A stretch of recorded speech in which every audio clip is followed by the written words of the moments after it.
What if everything you believed about getting old was wrong? Walt Harrison, 72 years old, sat slouched in the squeaky leather chair that had molded itself to his shape over decades. His fingers trembled slightly as he reached for the chipped coffee mug resting beside a yellowing stack of old engineering blueprints. The mug slipped, just a little, enough to splash lukewarm liquid onto the corner of one drawing labeled Orbital Habitat Concept, 1984. He cursed under his breath, not at the spill, but at what it meant, another reminder that his body was failing, bit by bit, day by day. Outside the garage, the world moved on without him. The mailman came and went. Kids zipped by on hoverboards. Drones buzzed overhead, delivering things he no longer ordered. The present belonged to someone else now. He lived in a time capsule, cluttered with wires, circuits, and tools dulled by disuse. Behind him, a small television flickered through static until the evening news broke through. The anchor's voice was too bright, too fast. In today's tech segment, Elon Musk claims Neuralink is on the verge of allowing human communication without speech. The screen cut to a clip of Musk at a press event, grinning like a man who'd already seen the future and was just waiting for the rest of us to catch up. Soon, Elon said, we'll speak with thoughts. Neural pathways will be the new internet. Walt froze, one hand still damp with coffee. The words echoed in his chest like a bell struck in an empty hall. Speak with thoughts. Neural pathways. The new internet. It shouldn't have surprised him. He had followed Musk for years, admired his audacity, but something about that moment felt different. Like the words weren't meant for the crowd or the cameras. Like they were meant for him. Walt had always believed the mind was the final frontier. He'd written about it, dreamed about it, even sketched his own designs for neural interfaces back when such things were science fiction. But those dreams had withered in the shadow of life, his wife's illness, NASA budget cuts, the slow erosion of relevance that came with age. Now he was just another forgotten name in a folder somewhere. And yet, something in Musk's voice brought it all rushing back. A flicker of electricity, faint but undeniable. What if it wasn't too late? What if the war wasn't over, just paused? Hit subscribe and leave a comment with where you're watching from, the news anchor chirped. This story might just spark a new beginning. What's one thing that always pushes you forward, even when things get tough? Walt blinked at the screen, baffled by the call to action. Was it a news segment or a sermon? He didn't know. But he did know this, he couldn't ignore that feeling, the thrum in his chest, the tingling behind his eyes.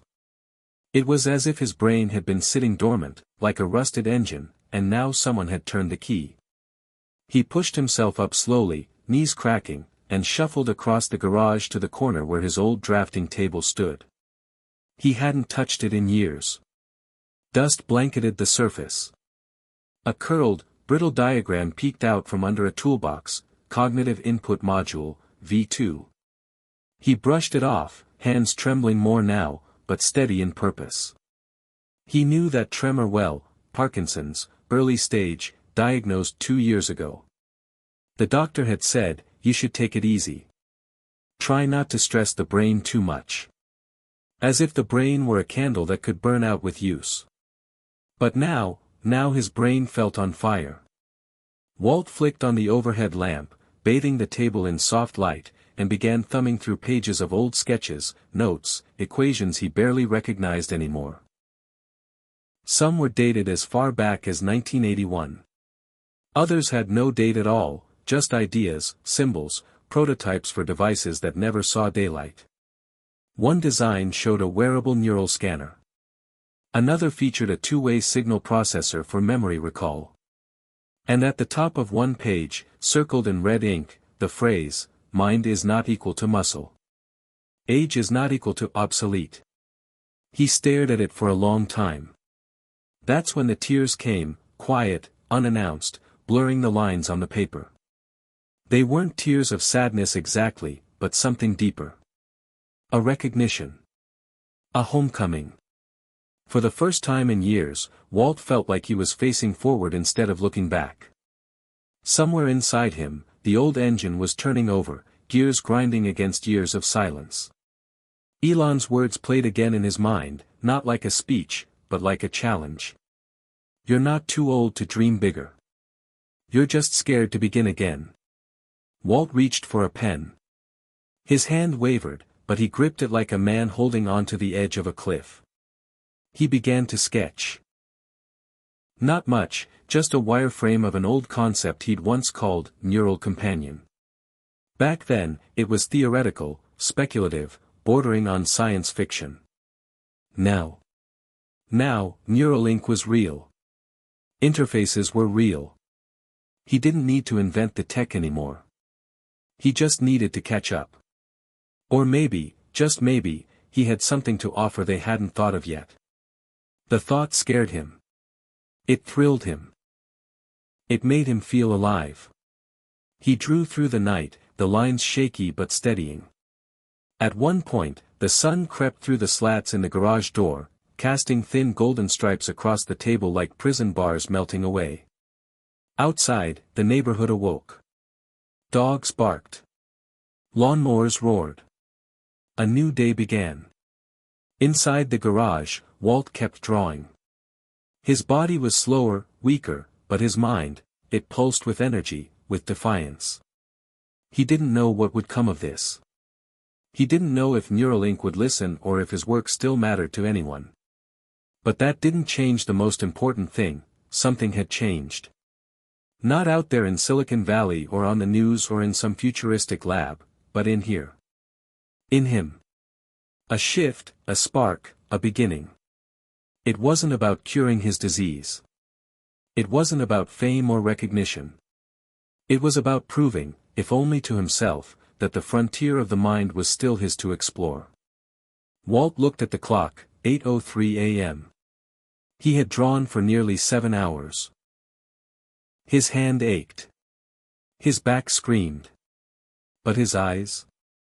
They burned with purpose. He stood slowly, holding the page he'd just completed, and whispered to no one, maybe it's not over after all. And for the first time in a long, long time, he believed it. Before the garage turned into a graveyard of ideas and forgotten tools, it had been the beating heart of Walt Harrison's life. Back in the late 70s and early 80s, before everything unraveled, Walt had been a name whispered in conference rooms at NASA, admired in MIT's alumni bulletins, and even quoted in early editions of Scientific American. His specialty was human-machine interface design, long before it was sexy, back when people thought it was just eccentric science fiction. He used to say, the future isn't built on what machines can do, but on what humans still dream of doing through them. It was a line he'd repeated so many times it had become a kind of motto, something he would scribble into notebooks, etch onto scraps of metal, even whisper to his daughter Megan when she was little and curled up in his lap under the stars. Megan had loved the stars. Back then, so had Walt. He built her a telescope from scratch for her 8th birthday, even engraved it, to Megan, the explorer. Love, Dad.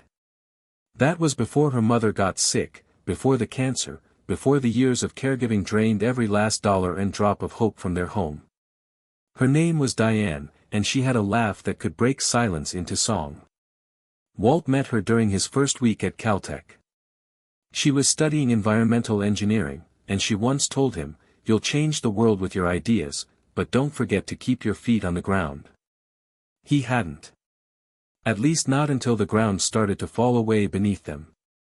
Diane's diagnosis came like lightning through clear skies. Stage 4, no warning, no options. Megan was 13. Walt was 49. He tried to be everything: engineer, husband, father, nurse. But the math never added up. Something always had to give. When Diane died, everything changed. Walt shut down. He quit his position at the Johnson Space Center under the excuse of early retirement. He stopped taking calls from former colleagues. He turned down a TED Talk invite. He sold off patents he could have built empires from. All he wanted was to disappear, no, not disappear, just stop hurting. But in doing so, he disappeared anyway, piece by piece, from Megan's life, from the world, from himself. Megan grew distant. At first, she understood. But as years passed and her milestones came, college, her first job, her own heartbreaks, he was never fully there. He sent emails instead of calling. Money instead of presence. He was a man stuck in time, locked in grief, tinkering with devices and diagrams in the garage like a monk translating forgotten scripture. The neighborhood knew him as the old engineer. Quiet. Polite. Alone. Kids whispered stories about him being a government scientist who worked on secret alien tech. In truth, his last real project was a memory enhancement prototype he abandoned in 1997. He called it Companion, though it had no one to accompany. He used to believe the mind was limitless. But time has a way of shrinking you, not just in the body, but in the soul. It whispers that the best is behind you, that you're just a shadow of a man you once were.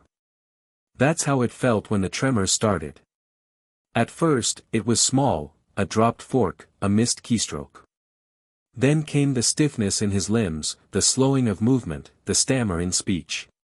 When the diagnosis came, he sat in silence for a long time, nodding as the doctor explained the progression. The words didn't matter. He'd known. He always knew. The only real surprise was how numb he felt about it. It wasn't until Megan visited 6 months later, during one of her rare check-ins, that the weight truly landed. She stood in the garage doorway, arms crossed, lips pressed into a hard line. "This place hasn't changed in 20 years, she said, not unkindly, but not warmly either. "You haven't changed." Walt wanted to tell her that he had. That every day felt like walking through molasses, trying to remember how he used to be. That sometimes he reached for her mother in the night, forgetting she'd been gone for over a decade. But all he said was, "The world changed without me." Megan's eyes had softened then, but only for a second. She walked through the garage like a stranger, touching old pieces of equipment, flipping through faded notebooks. "You used to talk about building a device that could store memory," she said, holding up a worn schematic. "Now you can't even remember to call." That one stung. Because it was true. He could remember how to diagram a neural signal pathway, but not when her birthday was. He could identify a microcircuit failure from the sound it made, but he couldn't remember the last time he said, "I'm proud of you." When she left that day, the silence she left behind was sharper than any argument. It stayed with him. It echoed in the clink of tools. In the blinking cursor on an empty screen. He had stopped building. Stopped reaching. Just waited for what, he didn't know. Maybe for time to run out. Maybe for the end to come quietly, like Diane's final breath. But now, something was different. That video clip, that single sentence from Elon Musk, it had punctured the fog. It had stirred something buried beneath the rubble of regret and wasted time. Not because Elon was some messianic figure or tech god, but because he didn't talk like the world was slowing down. He talked like it was accelerating, and age was just a filter, not a wall. It made Walt wonder, what if the world hadn't left him behind? What if he had just stopped chasing it? And what if chasing it again, just once, could change everything? Not to go viral. Not to be famous. But to matter. To himself. To Megan. Maybe even to the future. Walt walked back to the garage table, where the old designs still lay open like old friends greeting him after a long sleep. He ran a hand along the edges of one drawing labeled Neural Feedback Loop, Emotion Modulation. The ink had faded, but the idea was still alive. He could feel it, like a heart starting to beat again after years of stillness. For so long, he had treated his mind like a relic, a museum of what used to be. But what if it wasn't over? What if the brain, his brain, still had chapters to write? He picked up the pen again. His hand still shook, but he gripped it tighter. The future had always seemed like something reserved for the young, the ambitious, the fearless. But maybe, just maybe, it belonged to anyone who dared to believe they still had something to give. The past was still there, in memories and scars. But the story wasn't done. Not yet. Walt leaned over the page and began to sketch. Not from memory, but from possibility. Because in this new world, this world of Neuralink, of Elon's impossible dreams, perhaps the mind really could be the final frontier. And perhaps he wasn't too old to explore it after all. Walt Harrison had always prided himself on logic. Calculated decisions. Measurable risks. In his prime, people had joked that his blood ran in binary, 0 hesitation, 100% rationality. But as he stood in front of his bathroom mirror brushing his teeth with trembling hands, the man staring back at him didn't feel logical anymore. He felt like a glitch, a leftover line of code in a world running on faster processors. The tremors had gotten worse. What used to be a faint flutter was now an unignorable quiver, like his body was whispering a countdown he couldn't decode. He stared at the toothbrush, then at the mirror, then down at the pills he was supposed to take twice daily, levodopa, carbidopa, something dopa. Chemical crutches. They dulled the worst of it, but nothing stopped the march. Parkinson's didn't care that he'd once worked with astronauts or spoke at DARPA. It didn't care that he still had notebooks filled with untested ideas or that his daughter wouldn't return his calls. It simply progressed. That morning, he walked slowly into the kitchen, gripping the counter as he made his way to the kettle. The floor tiles were cold. The room felt like a mausoleum of routine, same brown cereal box, same cracked coffee pot, same empty chair across from his. He hadn't set a second plate in over a decade. Sometimes he did it out of habit, and then, ashamed, he'd quietly remove it like he'd committed a crime. Diane would have hated seeing him like this. He thought of her all the time, her curiosity, her fire, the way she used to poke fun at his obsession with machines. "One day you'll be part robot," she'd teased, "and I'll still be human, thank you very much." Now Neuralink was making that prophecy seem less like a joke and more like a footnote in history. The irony made him laugh, and then cough. He sat down slowly, trying to silence the war happening inside him. Because it wasn't just the disease anymore. It was something deeper. A battle between belief and decay.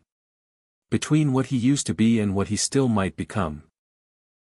He opened his laptop, something he hadn't done in weeks, and typed, "Neuralink Parkinson's clinical trial." The results populated instantly, scientific journals, press releases, a few wild conspiracy forums. But one headline caught his eye: "Could Neuralink restore lost function in neurodegenerative patients?" He clicked, and the article began with a quote from Musk himself: "The brain is like a computer. If the input-output is damaged, we just need to rewrite the protocol." Walt leaned forward. Rewriting the protocol. He whispered it aloud, testing the phrase like a spell. For a moment, he forgot his hand was shaking. The article was dense, filled with diagrams and speculative technology, but it wasn't unfamiliar. In fact, it mirrored some of the early sketches Walt had done back in '89. The same concepts: biosignal amplification, targeted stimulation, neural redundancy mapping. They were speaking his language, just in a newer dialect. It felt like finding an old book rewritten by a younger author. But as the excitement rose, so did the doubts. Who was he kidding? He wasn't some young pioneer anymore. He was a sick, retired man who could barely tie his own shoes. The voices began to speak again, the ones that whispered, "Too late, too old, too broken." They sounded a lot like his daughter. Megan had left that voicemail a week ago, curt and clinical. "Dad, you have to be realistic. You're not 30 anymore. You need to stop chasing these ideas and take care of yourself. We can't keep pretending you're okay." Pretending. That word hurt more than she probably realized. He wanted to call her back and tell her he wasn't pretending, he was surviving. Clinging to what pieces of himself still remained. But the truth was, even he wasn't sure if he believed in what he was doing. He looked back at the article, his eyes scanning the text until they landed on a subheading, Eligibility for Pilot Programs.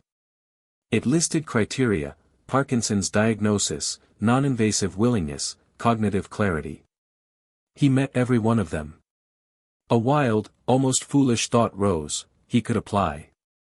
He could at least inquire. His fingers hovered over the mouse. Clicked. A form appeared. Name, age, condition, background, reason for interest. He stared at the last question for a long time: why do you want to participate in Neuralink's program?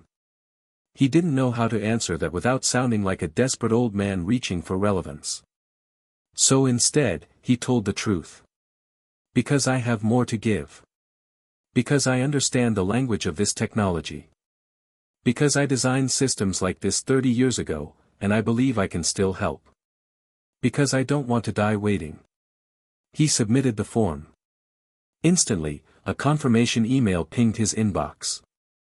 No promises, just a thank you and a vague note. If selected, you will be contacted within 6 to 8 weeks. The silence that followed was almost deafening. The war in his mind returned with full force. Doubt battled hope. Memory fought with muscle. The rational part of him screamed that this was madness. The emotional part, the part that still remembered Diane's laugh and Megan's telescope and the first time he saw his name on a patent, whispered that maybe madness was exactly what he needed. That night, sleep didn't come easily. His mind spun with equations, dreams, memories: Megan on his shoulders at Cape Canaveral, Diane sketching wind turbines in the sand, himself at 29 drawing the original neural companion prototype by flashlight during a power outage. Around 2 a.m., he sat up and turned on the TV to drown out the storm in his head. A podcast was airing, one of those late-night tech shows that recycled clips from big names.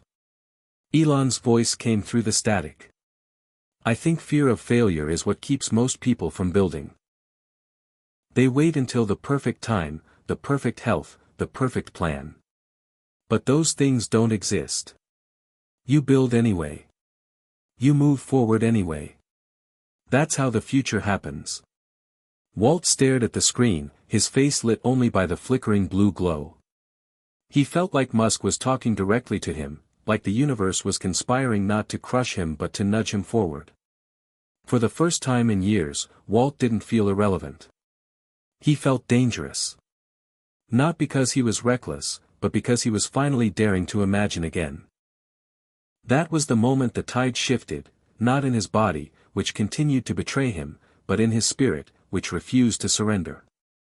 The war inside wasn't over, not by a long shot, but for the first time in a long time, he felt like he had a weapon. Not a cure. Not a guarantee. But a direction. And maybe, just maybe, that was enough. The smell of solder still lingered in the garage like a ghost from another life, faint and metallic, clinging to everything it once touched: circuits, notebooks, the folds of Walt Harrison's flannel sleeves. That morning, something inside him shifted. It wasn't a thunderbolt moment or a grand revelation, but a quiet kind of ignition, the flick of a spark deep within the dust-covered machine that was his mind. He sat down at the old workbench, the one with burn marks and notches from projects half completed, abandoned, or outright failed. His hand still trembled as he adjusted the broken clamp lamp above his drafting table, the bulb flickering like it couldn't decide if it wanted to be alive or not. He understood that feeling well. The night before had left him haunted, not by fear, but by possibility. Elon's voice on that podcast echoed louder now than it had in the dark. Build anyway. Move forward anyway. The words didn't just inspire, they confronted. Like an old friend who finally had enough of your excuses. Walt opened the filing cabinet beneath the bench, digging through rusted paperclips and faded thermal prints until he found a battered red binder labeled CIM, Early Concepts.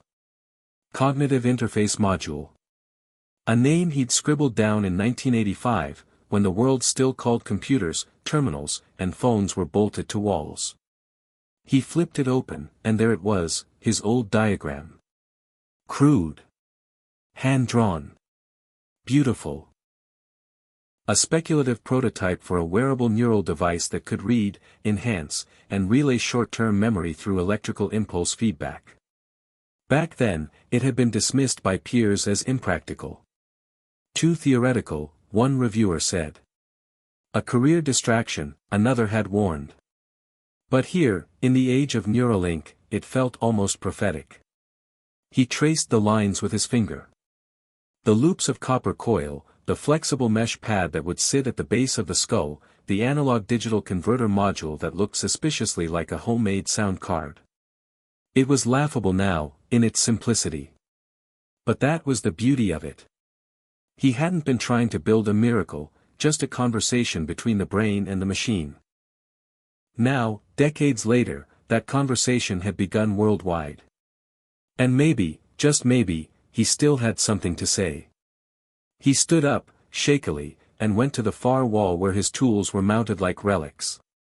The soldering iron, dusty but intact. The oscilloscope, he smiled, it still blinked when he turned it on. He gathered parts, resistors, diodes, microcontrollers. His fingers weren't as nimble, but the rhythm returned, slowly, like an old song remembered one note at a time. He wasn't building a working prototype, that would take a lab, a team, money, but he didn't need one yet. What he needed was to prove to himself that he still knew how. That his brain could still command, improvise, direct. That it hadn't rusted into silence. Hours passed unnoticed. The sun rose and fell in slats of gold and red through the garage door windows. At one point, he spilled a tray of tiny transistors and cursed so loudly a neighbor peeked over the fence. But he didn't stop. Didn't even look up. Because for the first time in years, he wasn't waiting to be rescued by nostalgia or distracted by fear. He was doing. He was building. That night, after washing the solder from his hands and eating a microwave meal he couldn't taste, he opened his email and searched again for the Neuralink submission portal. Nothing had changed. No follow-up. No acceptance. No rejection. Just silence. Still, the next link caught his eye, Neuralink Live Q&A Replay, Breakthroughs in Brain-Machine Interface. He clicked it. The screen opened to a recorded live stream. A young engineer with bright eyes and a fast mind was explaining a new decoding algorithm for reading neural oscillations. In the chat replay, someone had asked about age. Can older users benefit from this, or is this just for younger brains? The engineer paused before answering.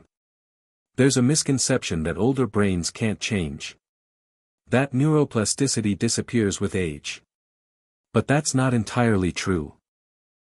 We've seen older participants adapt remarkably well. In fact, one of our internal case studies involves an aerospace retiree who helped us rethink signal filtration after showing us his own 1980s designs. Age doesn't disqualify innovation, it enriches it. Walt froze. His pulse quickened. He rewound, listened again. Aerospace retiree. 1980s designs. Could that be? No, he hadn't been contacted. It couldn't be him. But the idea that someone like him, someone with a past, not just a future, could still contribute was enough. It was oxygen. And then, without thinking, without permission from logic, he reached for a piece of parchment-thick stationery he kept in a drawer. He hadn't written a letter by hand in years, but it felt right. Digital felt too fast, too impersonal. He wanted this to be seen. To be held. He wrote, "Dear Mr. Musk, my name is Walter Harrison. I'm 72 years old. I was once an engineer at NASA specializing in early human-machine interface systems. 35 years ago, I designed a prototype for a neural feedback device I called the Cognitive Interface Module. At the time, it was considered unfeasible. Now, I believe we may be speaking the same language. I've attached sketches of my original designs. While I don't presume you need them, I believe history has value, especially when it intersects with vision. I am not applying for anything. I am not seeking recognition. I simply believe I still have something to contribute. My body may slow, but my mind still moves. If there's a place for minds like mine in your future, I'd like to find it. With respect and relentless curiosity, Walter Harrison. He folded the letter carefully, slipped in a few printed copies of his designs, just enough to tease without overwhelming, and sealed the envelope. He looked at the name written on the front. It felt absurd. He almost laughed. But he didn't. Because he'd always believed that absurdity was where truth began. The next morning, he walked to the post office. It was only 2 blocks, but it felt like climbing Everest. His legs ached. His back protested. His hand gripped the envelope like it was gold. He mailed it with a tremble and a sigh. The clerk smiled politely, unaware of what the envelope carried, not just a letter, but a lifetime compressed into paper and ink. As he walked home, slower than before but lighter somehow, a realization crept in. He didn't need Elon Musk to read the letter. He didn't need a reply. He had already won. Because the act of reaching out, of standing up, of building again, of choosing hope over resignation, was the real breakthrough. That night, Walt sat in his garage, now less a tomb and more a lab reborn, staring at the half-finished module on his table. His hands still trembled. His voice still stammered when he spoke aloud to himself. But his mind roared. The spark had caught. And it wasn't going out. The envelope was gone, carried away in the hands of a postal worker who hadn't looked twice at the return address. Walt Harrison had watched the truck disappear down the street, a white blur against the gray morning fog, and in that moment, something inside him unclenched. He didn't expect a reply. That wasn't the point. He had taken a step forward after years of standing still, and now everything felt just slightly different, like his bones had loosened or the sky had tilted 1 degree in his favor. He walked back to the house slowly, each step deliberate, muscles whispering their quiet complaints. Once inside, he went straight to the garage, now his sanctuary, his battleground, and his temple. He flicked on the light, and the bulb, as if sensing the change in its master, glowed steady this time. The module he'd started building was still there on the bench, half-assembled, surrounded by tiny parts, sketches, and empty mugs. He picked up the headset frame he had been shaping from old titanium scraps and studied it, rotating it slowly in his hand. It wasn't elegant, not like Neuralink's sleek designs, but it was his. A bridge between his past and a future he refused to be locked out of. That day he did something he hadn't done in years, he filmed himself. He set up his old Sony Handycam on a tripod in the corner, dusted the lens, and hit record. Entry 1, he said, clearing his throat. This is Walter Harrison. Today is October 10, 2025. I'm beginning a personal documentation of what I'm calling the Companion Project, based on my earlier cognitive interface module research. I don't know who'll ever see this. Maybe no one. Maybe Megan. Maybe the next engineer stuck in a garage with nothing but hope and a soldering gun. He paused, looked at the camera, then down at the bench, his fingers tracing lines over a schematic.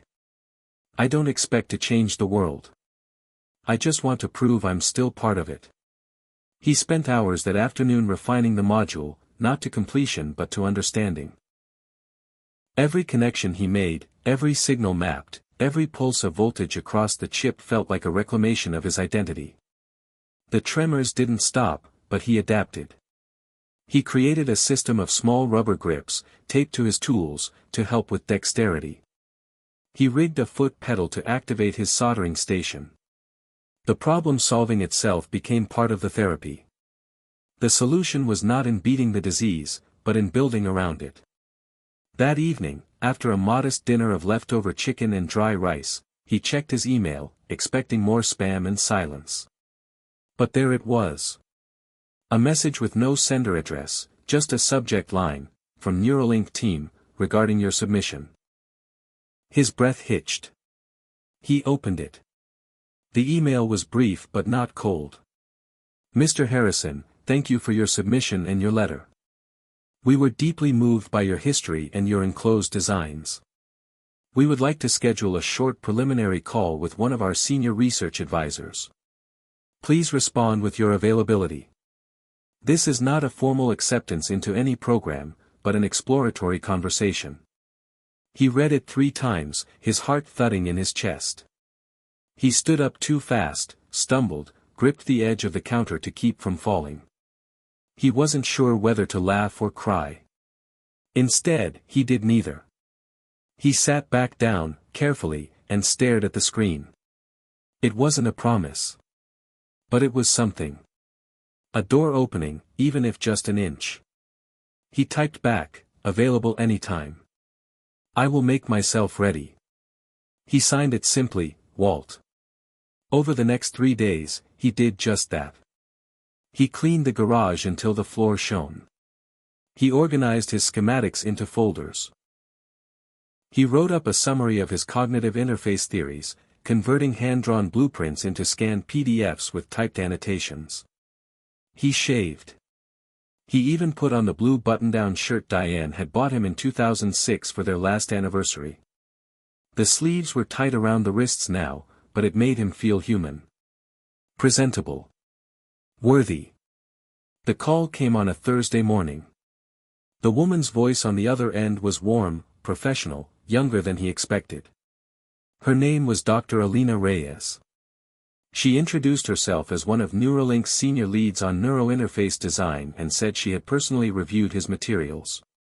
I have to say, she said, your 1985 concept maps shockingly well onto some of the problems we're still facing.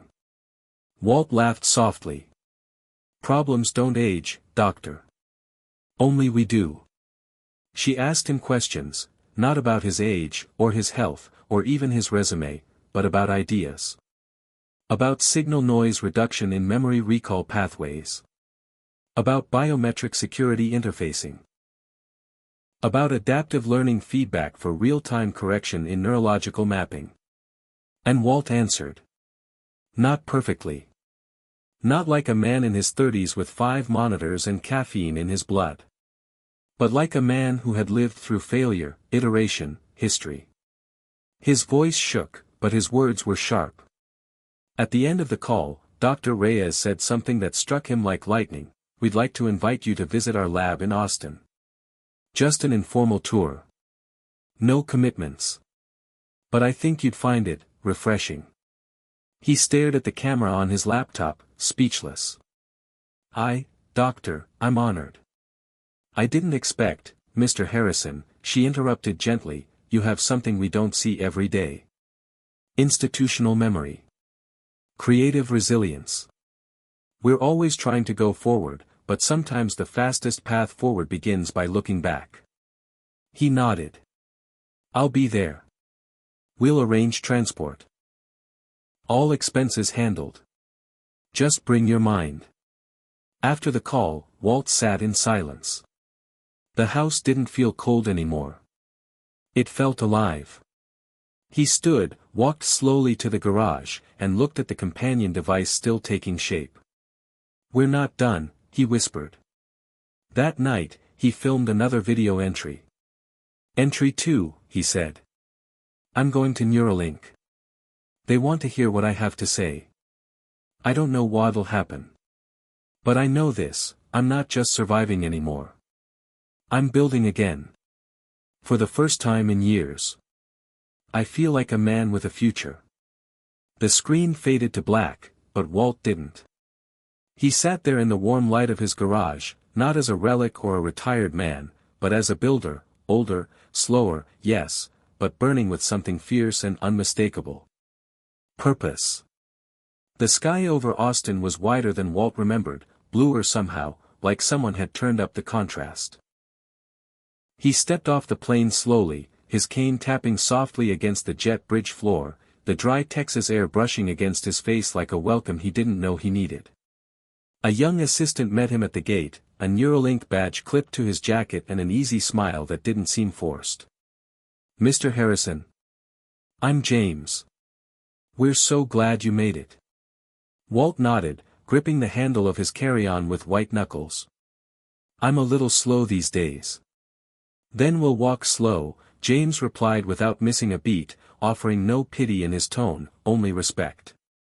The drive from the airport was quiet at first, but as they neared the Neuralink campus, if you could call it that, Walt's silence broke into a stream of questions. How many researchers were on site? Were they still using adaptive frequency modulation for signal stability? What about glial interference? Had they found a way to isolate it from neuron-specific data? James did his best to keep up, but Walt could tell most of the answers were above his pay grade. Still, the young man seemed genuinely impressed. You know, most visitors ask what Elon drives. You're the first one to ask about glial cells. Elon probably doesn't care what Elon drives, Walt muttered, watching the desert landscape give way to gleaming white buildings and solar arrays that looked like they were pulled from a sci-fi movie set. They arrived at the main building, its facade minimal and modern, with glass panels that shimmered under the sun. A Neuralink logo hovered above the entrance like a futuristic crest. Walt felt small, ancient, like he was walking into the future wearing the past like a coat he couldn't take off. Inside, the building was quieter than he expected, no buzzing fluorescence, no chaotic clatter of labs, just a soft hum of efficiency. He was led to a room that looked more like a living room than a research center, warm wood floors, soft lighting, bookshelves filled with titles ranging from neuroscience to Eastern philosophy. Dr. Alina Reyes was waiting for him, dressed casually in jeans and a blazer, her long black hair tied back. She stood when he entered and offered her hand.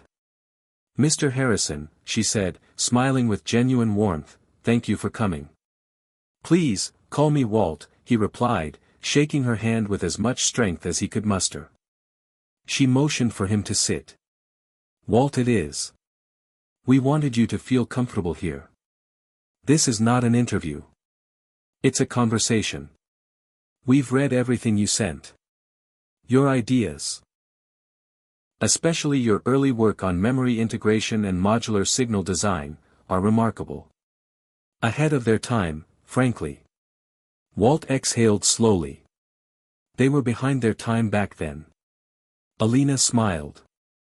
Not anymore. She pulled up a screen on the wall and began showing him Neuralink's current interface schematics, diagrams of their latest implant iteration, now smaller than a coin, capable of bidirectional communication with motor and sensory cortices. What we're realizing, she said, is that the brain isn't just a receiver or a transmitter. It's a collaborator. And your theory of adaptive feedback loops from the 80s is helping us rethink how we handle long-term signal degradation. Walt leaned forward, forgetting his cane, forgetting his age. Are you still relying on singular pathway mapping? We were, Alina said. But now we're moving toward your concept of parallel redundancy. They talked for over an hour, longer maybe. Time felt irrelevant.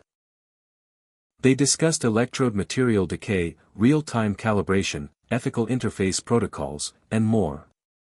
She wasn't humoring him. She was engaging with him like an equal.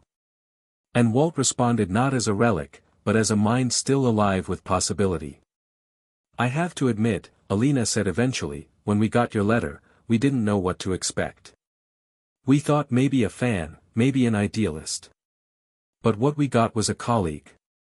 And potentially, a collaborator. Walt's eyes narrowed.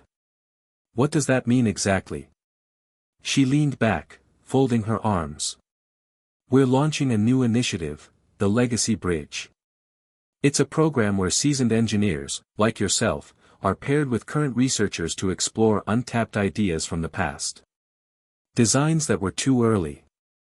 Concepts that were abandoned. We're pairing experience with momentum. Brains with scars and brains with speed. Walt blinked, stunned. You want me to consult? We want you to help lead it, she said. Part-time, remote. You'll have access to our design portal, secure communication with our teams, and a stipend. But more importantly, you'll have a seat at the table again. He didn't speak. Couldn't. The last time someone had offered him a seat at any table, it had come with a senior discount and a side of regret. Alina continued, more gently now. We know your health is a factor. We understand. This isn't about squeezing output from you. It's about unlocking what you've already built inside that head of yours. You have something we can't replicate. Age? He asked, half smiling. Perspective, she corrected. And frankly, a whole generation of engineers who need to remember that vision doesn't have an expiration date. For a moment, the silence was heavy. And then Walt chuckled, low and soft. You have no idea how long I've waited to hear that. Then it's about time someone said it, Alina replied. That evening, after returning to his hotel, a sleek, quiet space that felt more like a spaceship than a room, Walt stood on the balcony overlooking the lights of Austin. He thought of Diane. Of Megan. Of the years he spent hiding in that garage, not from the world, but from himself. And now, here he was. Not a hero. Not a savior. But a man with purpose again. He called Megan. For the first time in weeks, he didn't let it go to voicemail. She picked up. Dad? Hey kiddo, he said, voice softer than he intended. I'm in Austin. A pause. What are you doing in Texas? Neuralink invited me, he said. They read my designs. They want me to help. Another pause. Then, you're serious? As a heart attack, he said, then regretted the joke immediately. But Megan laughed. And it wasn't cold. Wow. That's amazing, Dad. I think it's the first time in a long while I feel. I don't know, awake. I'm proud of you, she said. It hit him like a thunderclap. He swallowed hard. Thanks. That means more than you know. You'll call me when you get home? You bet, he said. We've got a lot to catch up on. After they hung up, he stayed outside, watching the stars begin to pierce the dark above. Somewhere out there, satellites spun, relaying signals to Earth. Somewhere, machines whispered to neurons, and neurons whispered back. And somewhere, in a small hotel room in Texas, an old man had just broken through, not into fame or fortune, but into possibility. And that, more than anything else, made him feel alive. The house felt different now. It hadn't grown, hadn't changed paint, hadn't even stopped creaking in the same old spots, but when Walt stepped back inside after the Neuralink trip, he noticed something subtle and profound. The silence no longer felt like a weight pressing down on him, it felt like space, like breathing room, like a canvas waiting for what came next. He left his suitcase by the door and went straight to the garage. The familiar scent of metal and dust rose up like incense, welcoming him home. The companion prototype sat on the bench, frozen in mid-thought, wires curled like tendrils, waiting for instruction. He sat down, not with the defeated slump of a man waiting for time to finish erasing him, but with the poise of someone ready to press unpause. He ran his fingers along the sketches pinned to the corkboard above the bench. Old ink, fading pencil. This board had been his only audience for years. Now, it was part of something bigger. He reached for the camera and hit record.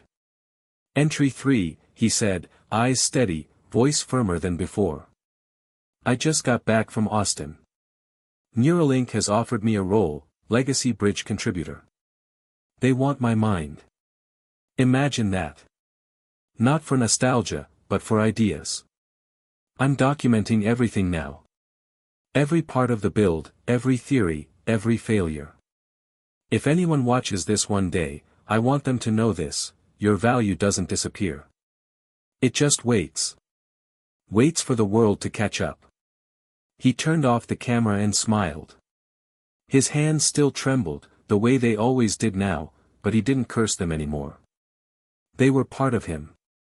Proof he was still in motion. He returned to work on the prototype, his fingers more confident now. The pieces came together not perfectly, but with intention. He wasn't chasing perfection anymore. He was chasing communication, between neurons and silicon, between generations, between the man he used to be and the man he still could become. Over the next few days, a routine emerged. Morning walks, slow but steady, followed by long afternoons in the garage. At night, he'd connect remotely with the Neuralink team. The meetings were short at first, casual brainstorms with Alina and a few engineers, where Walt mostly listened, absorbing their energy, their questions, their relentless speed. But then something shifted. One night, after a call discussing signal decoding errors in real-time motor control, Walt sent over one of his old simulations from '92, a simple but effective redundancy map for sensory feedback recalibration. It used loops of analog processing before digital correction, a method considered outdated but never thoroughly tested. The next day, Alina called him directly. "Walt, I don't know how to say this except to say it straight, your redundancy protocol just saved us 2 months of work." He blinked. "That old thing. I made that in my basement during a thunderstorm." "Then your basement deserves a plaque," she said. "We've already pushed it into the test pipeline. We're calling it the Harrison Loop." He laughed. A real, deep, surprised laugh that cracked open something in his chest. "You don't have to name it after me." "We do," she said. "Because legacy matters. And this is yours." That night, he didn't record an entry. He just sat with the feeling. Not accomplishment. Not pride. Something deeper. Relevance. Connection. A sense that, maybe, the world hadn't forgotten him. Maybe he just needed to remind it he was still here. A few days later, Megan called. She'd been checking in more since Austin, and Walt found himself looking forward to her voice. "Dad, I told Claire about Neuralink," she said, referring to her teenage daughter.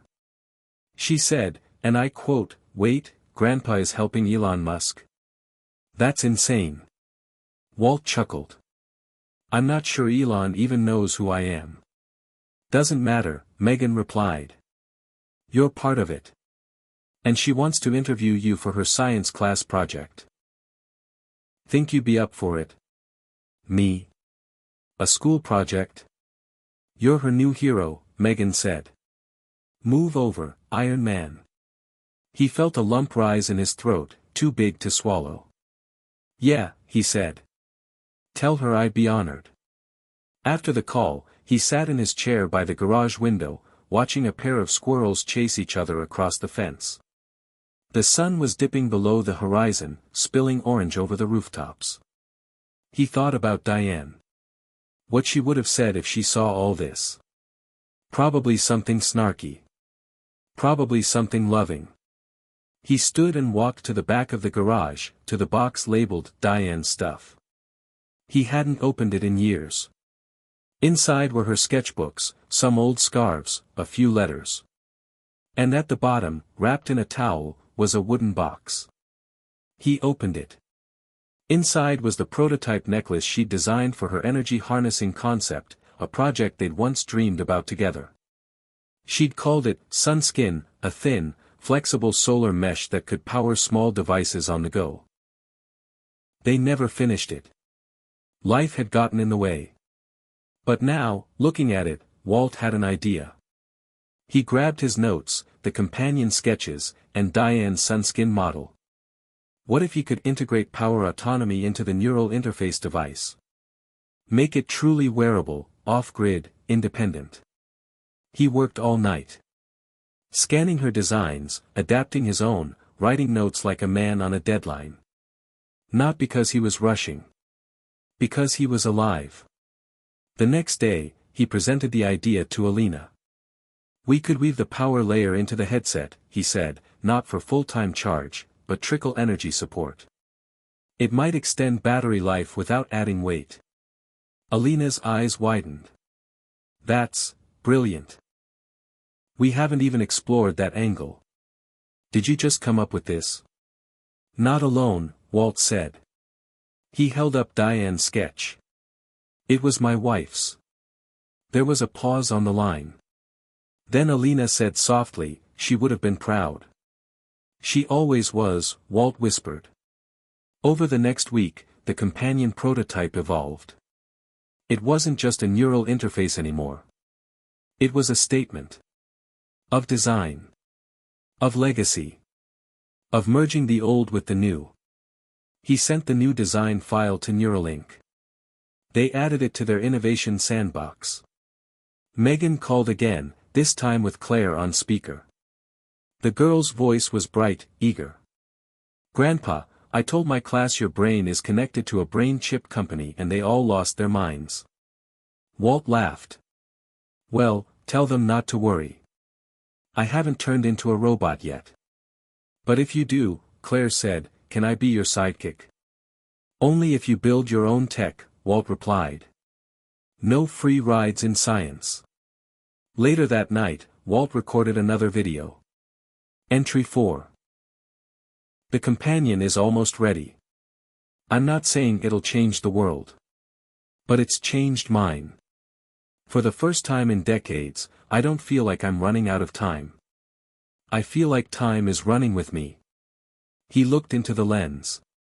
If you're watching this, and you think you're too old, too broken, too forgotten, I want to tell you something, you're not.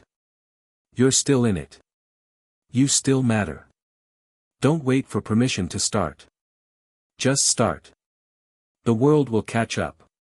He clicked stop. Sat back. Closed his eyes. And for the first time in what felt like a lifetime, he didn't feel like he was fading. He felt like he was echoing forward. The morning it happened, Walt had just finished oiling the hinge on the garage door, something he hadn't done in years but now found strangely satisfying. The squeak that had once felt like a tired sigh from an old house was now a problem with a solution, just like everything else lately. His knees still ached. His hands still trembled. The body was what it was. But his mind had shed its winter coat. It was leaner now, sharper, hungry. He'd spent the past 2 weeks refining the companion's wearable design, integrating Diane's sunskin mesh into the power housing module and submitting each iteration to the Neuralink sandbox. Every night, he joined virtual meetings with Alina and her team. Every morning, he found a fresh wave of feedback from young minds willing to meet his halfway. They didn't care how many birthdays he'd had. They cared that he still had ideas. That morning, he was sipping his coffee, staring at a simulation rendering on his laptop, when the alert came through, a private Neuralink message, flagged priority. The subject line was just one word, Elon. His stomach tightened. He clicked it open. The message was short, clinical, and almost surreal. "Mr. Harrison, Elon Musk has reviewed the companion concept internally. He is requesting a direct video meeting at your earliest availability. Please confirm availability for today. Approximate duration, 15 minutes. Walt sat frozen. His hands, suddenly damp, hovered over the keyboard. He wiped them on his jeans. He reread the message. He whispered aloud to no one, "Elon Musk wants to talk to me." And then, without hesitation, he typed back, "Available anytime. Just say when." 40 minutes later, his screen lit up. The Neuralink interface opened. For a moment, it was blank. Then, there he was. Elon Musk. Not a recording. Not a quote.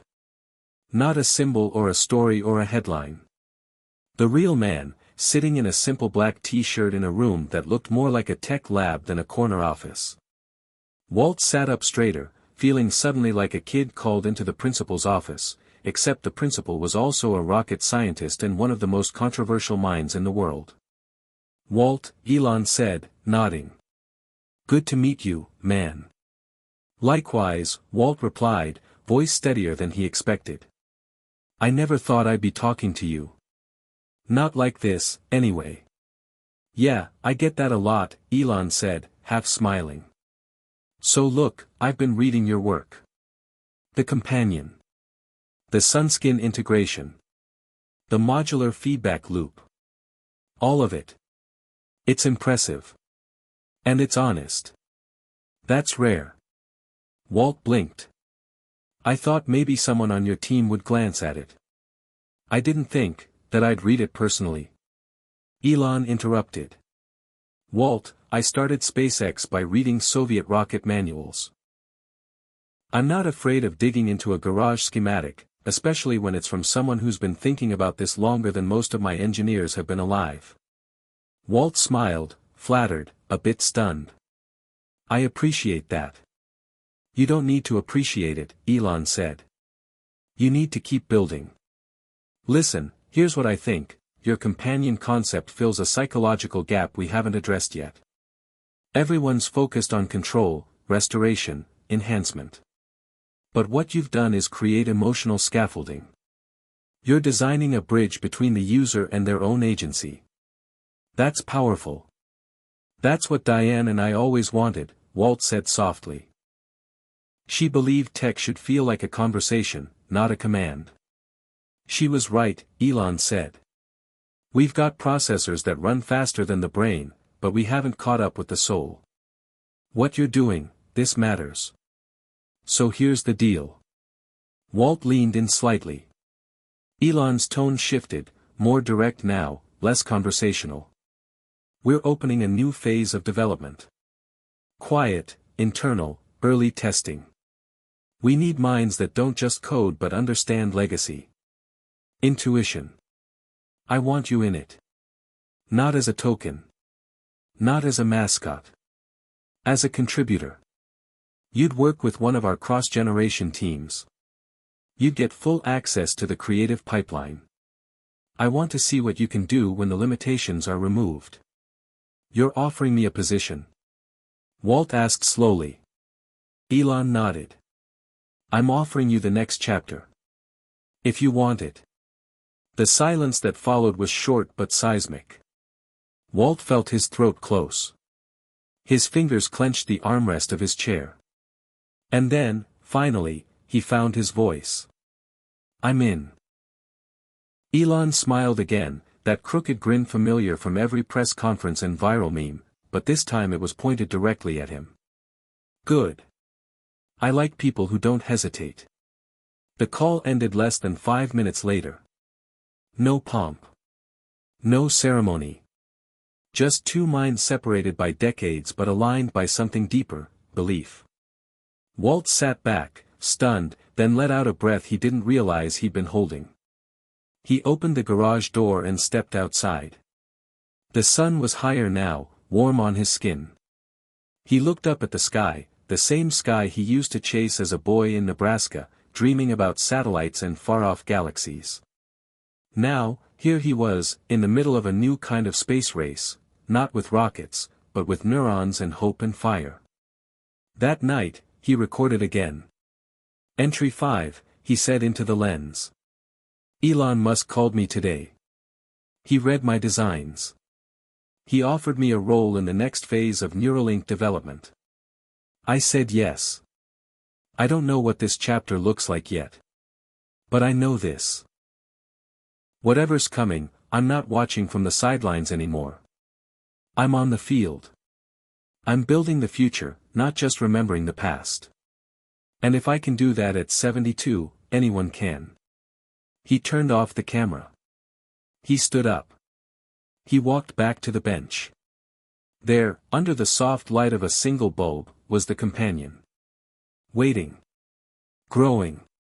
Becoming. Like him. Hit subscribe and leave a comment with where you're watching from.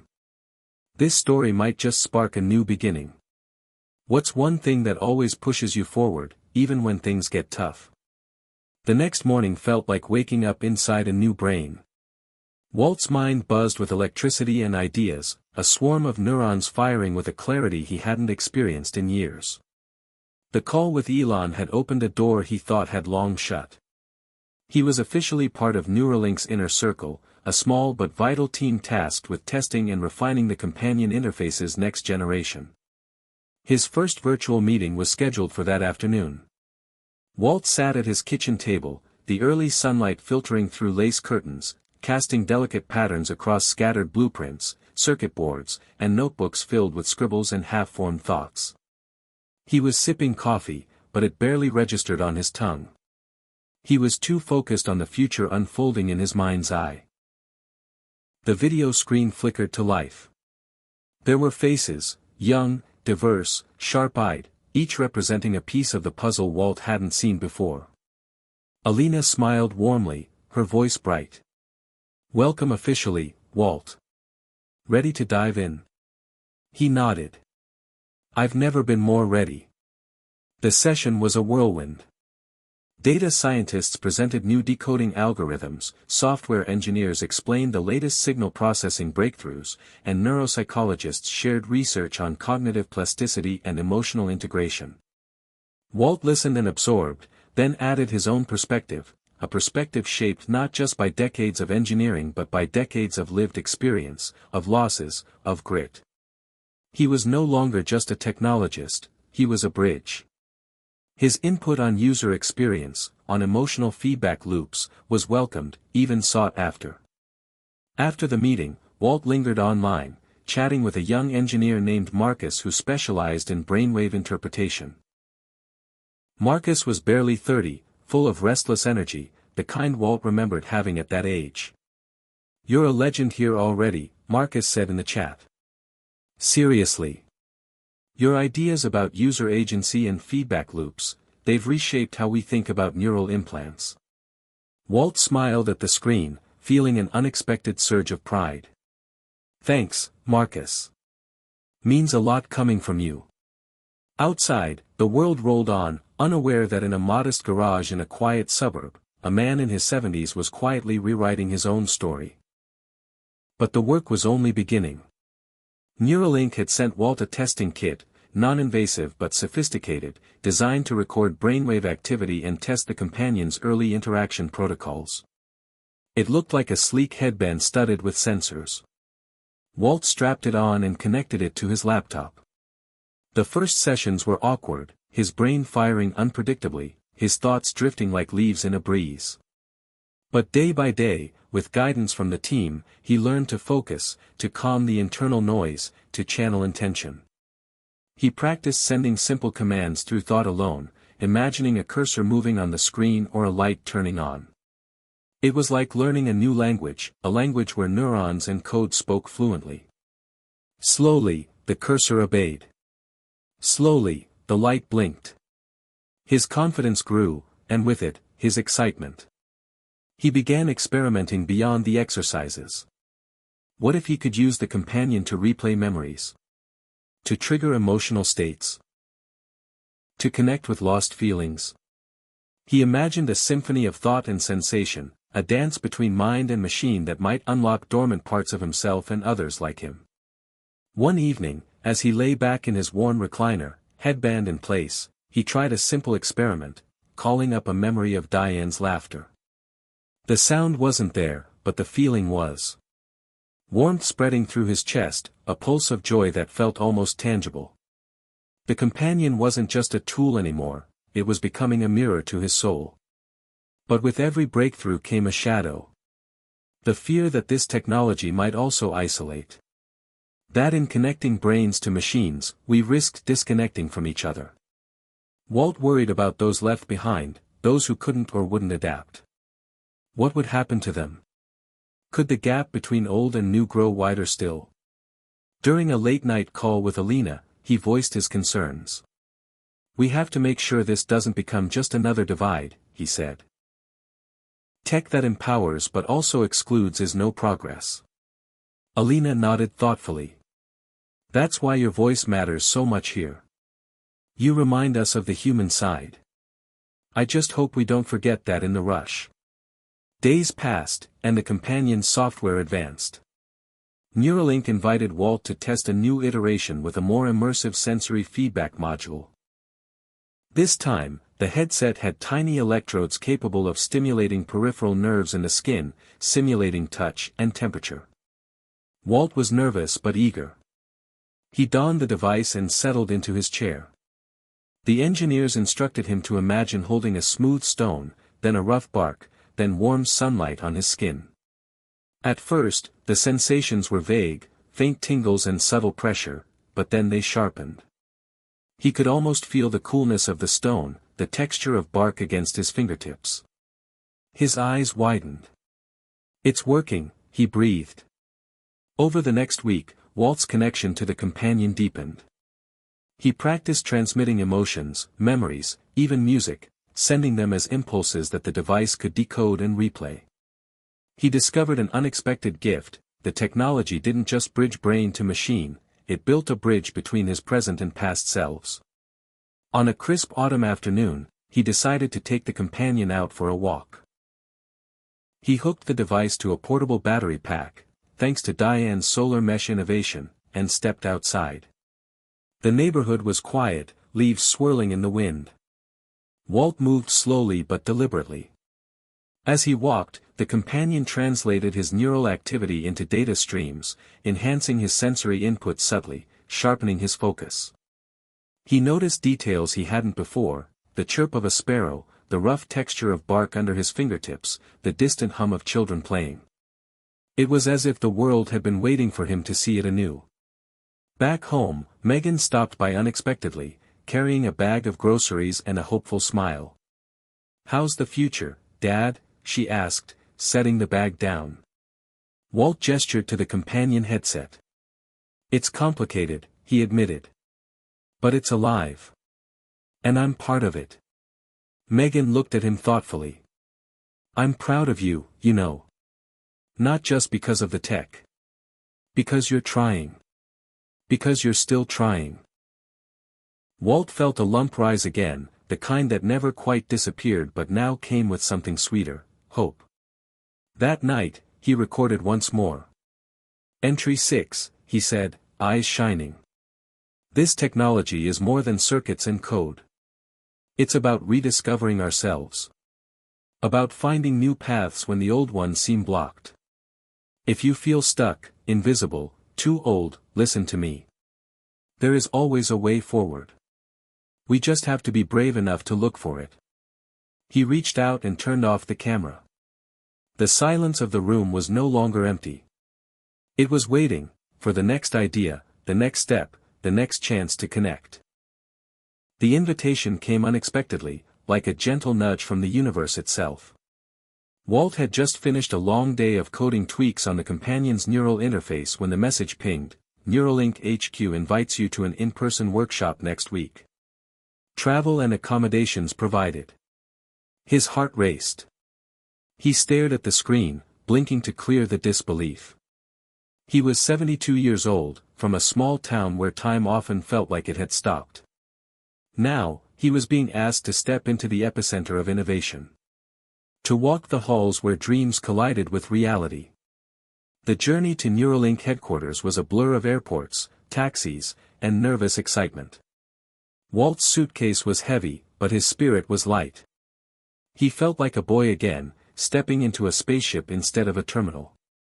The campus was sleek, minimalist, humming with quiet energy. He was greeted warmly by Alina and Marcus, faces now familiar, their enthusiasm contagious. "Welcome home, Walt," Alina said with a grin that melted some of his lingering doubts. The workshop was a blend of rigorous science and wild imagination. They dissected brain maps, coded and decoded thought patterns, and tested sensory feedback loops. But beyond the technical, there was a shared sense of purpose, a belief that they were standing on the edge of something profound. Walt listened to young researchers talk about the future with fiery conviction, their eyes alight with possibility. Yet, it was the conversations in the quieter moments that struck him deepest, the stories of fear, doubt, and resilience hidden beneath bright exteriors. One evening, during a break, Walt found himself alone in a glass-walled conference room overlooking the city lights. The weight of it all settled on him. Years of feeling invisible, irrelevant, washed away by a tide of recognition and responsibility. He pulled out his phone and watched a recent Elon Musk interview. Elon spoke about the need to push past fear, to embrace the unknown, and to never accept limits imposed by age or circumstance. Walt's fingers trembled as he typed a message to Elon through Neuralink's secure channel: "Thank you for believing in me. I'm ready to cross the threshold. The response came quickly, good. Let's build the future together. Over the next days, Walt dove deeper than ever. He collaborated on integrating emotional feedback directly into the companion's code, working late into the night with a team that respected his experience and welcomed his insights. Each success was a spark, each setback a lesson. But not everything went smoothly. During a testing session, a sudden neural overload caused the companion to emit a burst of static sensations, painful, disorienting. Walt gasped, pulling off the headset. The team was quick to respond, but the incident left him shaken. This technology is powerful, Alina said softly. We're walking a tightrope between breakthrough and risk. Walt nodded. And we have to respect that. We can't rush. The incident reignited his old fears, the fear of failure, of becoming irrelevant, of being discarded. Yet, Elon's voice echoed in his mind, limits exist only in the mind. Walt realized that crossing the threshold meant accepting uncertainty, embracing vulnerability, and moving forward anyway. One afternoon, Elon himself visited the workshop. The room fell silent as he entered, but he immediately set a tone of openness and challenge. Innovation requires courage, Elon said. Courage to fail, to rethink, to rebuild. Age is just a number. Your mind's capacity is what counts. He looked directly at Walt. And you're proof. The day culminated in a group brainstorming session where Walt proposed a radical idea. Using the companion not just as an assistive device but as a tool to rekindle lost memories and emotions, to help people reconnect with themselves. The room buzzed with excitement. Elon nodded approvingly. That's the kind of thinking that will redefine human intelligence.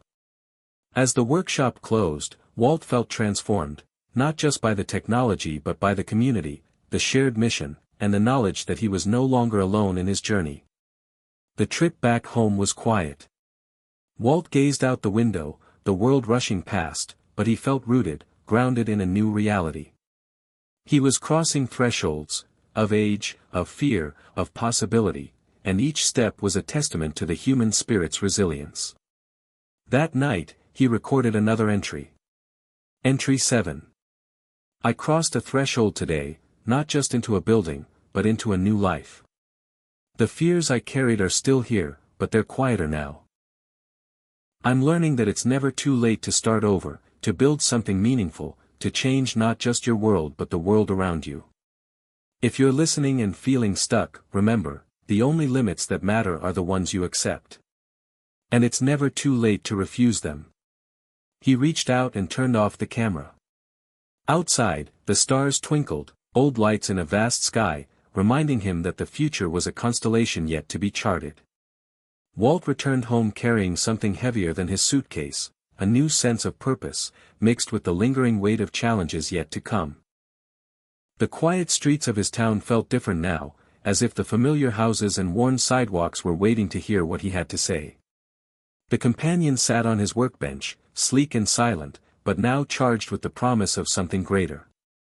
He was no longer just a tinkerer in a dusty garage, he was part of a movement that might redefine what it meant to be human, to age, to connect. The days that followed were a blend of trial, error, and quiet breakthroughs. Walt began hosting small virtual sessions, sharing the companion with a handful of neighbors and friends, people like Joan, who had lost her husband last year and felt swallowed by loneliness, and Sam, a retired teacher struggling with memory lapses that frightened him. Watching them interact with the device, seeing the flicker of recognition in Joan's eyes as the companion played back a melody she hadn't heard in years, or the way Sam smiled as he navigated through old photographs with just a thought. It was a gift Walt hadn't anticipated. The companion was more than technology. It was a bridge back to life. Yet, not all reactions were warm. Some neighbors were wary, calling it scary, unnatural, or worse. Walt faced skepticism from the local doctor who warned about playing with the brain, and from his own daughter Megan, who voiced concern about safety and privacy. These voices echoed the doubts Walt himself had wrestled with for decades. But Elon's words lingered, we push forward not because it's easy, but because it's necessary. Walt chose to lean into the discomfort. He began inviting critics into conversations, not to argue but to listen. One afternoon, at the community center, he held a small demonstration. Joan was there, trembling but resolute. With Walt's help, she wore the companion headset, and as the device hummed softly, her eyes brightened. She whispered, "It's like I'm back." The room was silent. The doctor, watching from the corner, nodded slowly. "Perhaps there is potential here," he admitted. That moment was a turning point. Walt realized that connection wasn't just about the device, it was about empathy, trust, and the courage to face the unknown together. Meanwhile, Walt's own mind was shifting.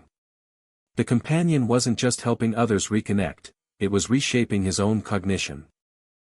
He noticed moments of clarity where fog once lived, flashes of creativity that surprised him. He started sketching new designs, more portable, more intuitive, with added sensory layers inspired by Diane's sunskin research. He imagined the companion evolving into a companion in every sense, a partner in thought and feeling. One evening, while reviewing data logs, Walt noticed something unexpected, a pattern of neural responses linked to feelings of fear and isolation. He realized the companion could be programmed to detect those states and gently intervene with calming stimuli, soft music, gentle warmth, or guided breathing exercises transmitted through the neural interface. It was a breakthrough. This wasn't just about memory or control, it was about emotional healing. Excited, Walt shared the idea with Alina and Marcus. They were thrilled. "You're thinking beyond tech," Alina said. "You're designing emotional resilience." The team began coding the new feature, and soon Walt was testing it himself. On a restless night, when the shadows of doubt crept in, he activated the companion's new calming protocol. As gentle harmonies filled his mind and a soothing warmth spread through his skin, he felt years of tension dissolve. For the first time in a long time, he slept deeply.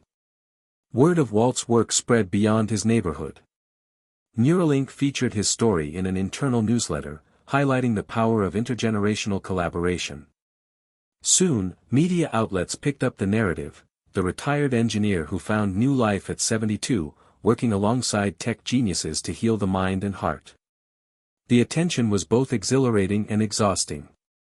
Some interviews left Walt drained, while others sparked meaningful conversations about aging, technology, and human potential. Through it all, Walt remained grounded by the memories of Diane and the lessons she'd taught him about perseverance and love.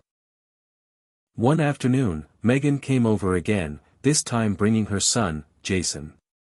The boy was curious but shy, hesitant around the gadgets cluttering the garage. Walt knelt down, showing Jason the companion. "This," he said, "is a way to keep our minds sharp and our hearts open." Jason's eyes lit up as Walt demonstrated simple commands, letting the boy control the interface with a thought. "It's like magic," Jason said. Walt smiled. "Science is just the name we give to magic we understand." Watching Jason play, Walt felt a deep sense of hope. This wasn't just about extending life or fixing problems, it was about creating a legacy, one where age was no barrier to curiosity, connection, or growth. The companion was becoming a family heirloom of sorts, a beacon for future generations to build upon. Yet, amid the progress, Walt never lost sight of the risks. Data security, ethical concerns, and accessibility remained at the forefront of his mind. He pushed Neuralink's leadership to establish transparent guidelines and community advisory boards. "Technology without trust is no technology at all," he often said. As months passed, the companion evolved into a multisensory experience, integrating voice recognition, emotional AI, and seamless neural feedback. Walt's one simple project had blossomed into a complex ecosystem of hardware, software, and human stories. At a public demonstration hosted by Neuralink, Walt took the stage to share his journey. Standing under bright lights, facing an audience that spanned generations, he spoke with a voice steady and clear. "We are more than our years, our memories, or our failures, he said. We are the stories we tell, the connections we nurture, and the futures we dare to imagine. The companion is not just a machine. It is a gift, a chance to remember, to heal, and to dream again. The crowd erupted in applause. Backstage, Elon approached him. You did good, Walt, Elon said quietly. This is just the beginning. Walt nodded, feeling the full weight of those words. The road ahead was long, uncertain, but illuminated by possibility. That night, he recorded once more. Entry 8. Connection is the greatest gift we can give or receive. This technology reminds me that even in our darkest moments, we can find light, through memory, through emotion, through each other. If you're watching this and feeling lost or invisible, know that you matter. Your mind, your story, your heart, they're all part of the future we're building. And it's never too late to join. He turned off the camera and looked out the window. The stars were steady and bright, a reminder that every connection, no matter how small, shines across time. Walt's life had changed in ways he never imagined. The companion had become more than a device. It was a beacon, a symbol of what was possible when courage met technology, when age met ambition. But change, Walt soon realized, wasn't a single moment, it was a ripple, spreading outward, touching lives in unexpected ways. The morning after the public demonstration, Walt sat in his kitchen with a stack of letters, emails, and messages, notes from people across the country and even overseas. Many were from those who felt left behind, invisible, or too old to dream. They wrote about loneliness, regrets, and the hope that maybe, just maybe, the companion could help them too. Walt read one from a woman named Marcia in Iowa. At 68, I thought my life was over. But watching your story, I feel alive again. Thank you. Another came from a man named Robert in Florida, struggling with Parkinson's. Your work gives me hope that my mind can stay sharp, even if my body doesn't. Tears welled in Walt's eyes. These letters were more than words, they were lifelines thrown across the void. He realized that the ripple he had started was growing into a wave. Neuralink's team encouraged Walt to keep engaging with the community. He began hosting weekly virtual meetups, inviting users, skeptics, caregivers, and researchers to share experiences and challenges. The sessions were raw, honest, and deeply moving. One evening, a woman named Linda shared her story. At 70, she had been hesitant to try the companion, fearful of change. But after weeks of practice, she found herself recalling her late husband's voice and even the scent of his favorite cologne. It's like I have a piece of him back, she said, voice trembling. Walt felt a familiar lump in his throat. That's why we do this, he replied softly. Not every story was positive. Some users experienced setbacks, frustration when the device didn't respond, or fear when unfamiliar sensations overwhelmed them. Walt worked closely with the engineers to improve usability and safety, emphasizing empathy in every update. Neuralink's leadership took notice, impressed by Walt's ability to balance innovation with humanity. You're the heart of this project, Elon told him during a video call. Never lose that. Walt smiled, feeling a quiet pride. But the ripple effect reached beyond individual users. Local schools invited Walt to speak about the intersection of technology and aging, inspiring students who often thought innovation was only for the young. At one high school, a group of teenagers launched a project to design companion-friendly apps for seniors, bridging generational divides.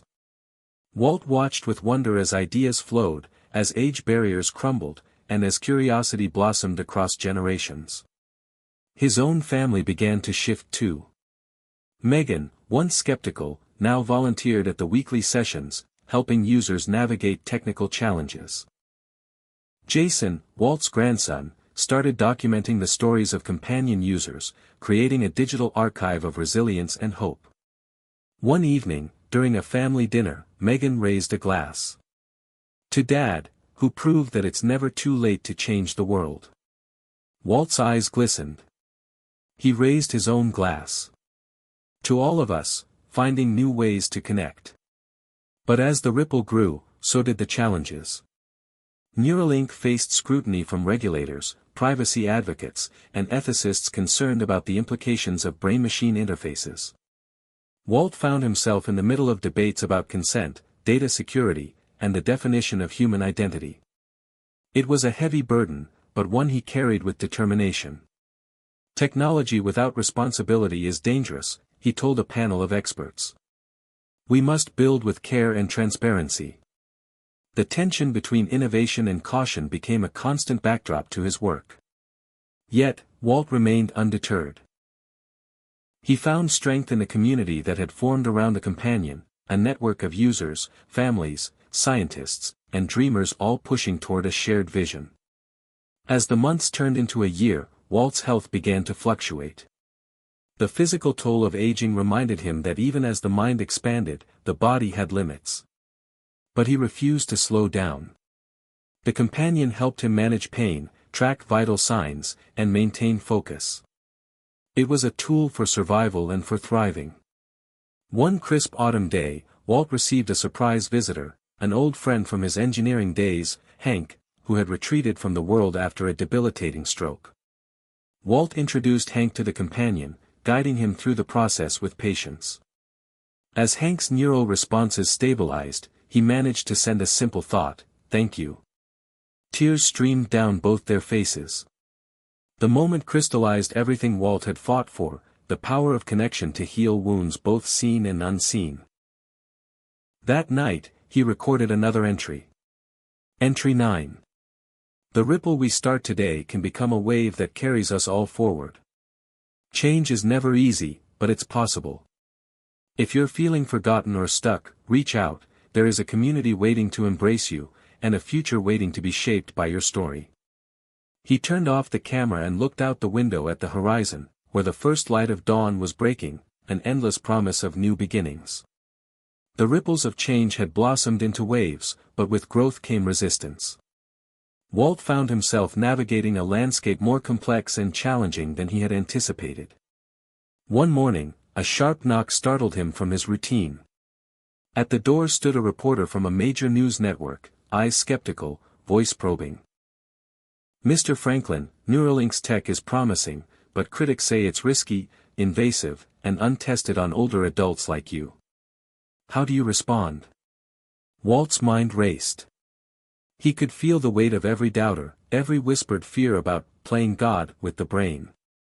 But he remembered Elon's words, the quiet fire that had kept him moving forward. Limits exist only in the mind. Innovation always carries risk, Walt replied steadily, but the greater risk is doing nothing, letting age define us, or resigning ourselves to invisibility. I speak not just as a user but as proof that embracing change can reignite purpose at any age. The interview sparked a media storm. Headlines ranged from hopeful to harsh. Some hailed Walt as a pioneer, a symbol of late-life reinvention. Others warned of unknown dangers, ethical pitfalls, and slippery slopes. The companion that had been a beacon now became a battleground. Neuralink's leadership scrambled to respond, tightening safety protocols and ramping up community engagement. Walt threw himself into these efforts, meeting with advocates, regulators, and users alike. It was exhausting but necessary. At home, the tension seeped in too. Megan grew more protective, worried about her father being thrust into the spotlight and the potential consequences. "Dad, they're talking about lawsuits, privacy breaches, even government surveillance," she urged during a rare visit. Walt looked at her, feeling the weight of years in her eyes.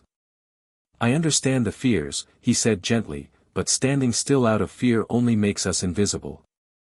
We have to be brave, for ourselves and for those who come after." Despite the turmoil, Walt found solace in the small victories, a letter from Joan, now able to call her daughter after years of silence, a new feature that helped Sam communicate despite his Parkinson's tremors. A message from Jason, proud to see his grandfather's story inspiring others. But the storm was far from over. One afternoon, Walt received an unexpected call from an advocacy group representing senior citizens wary of brain-machine interfaces.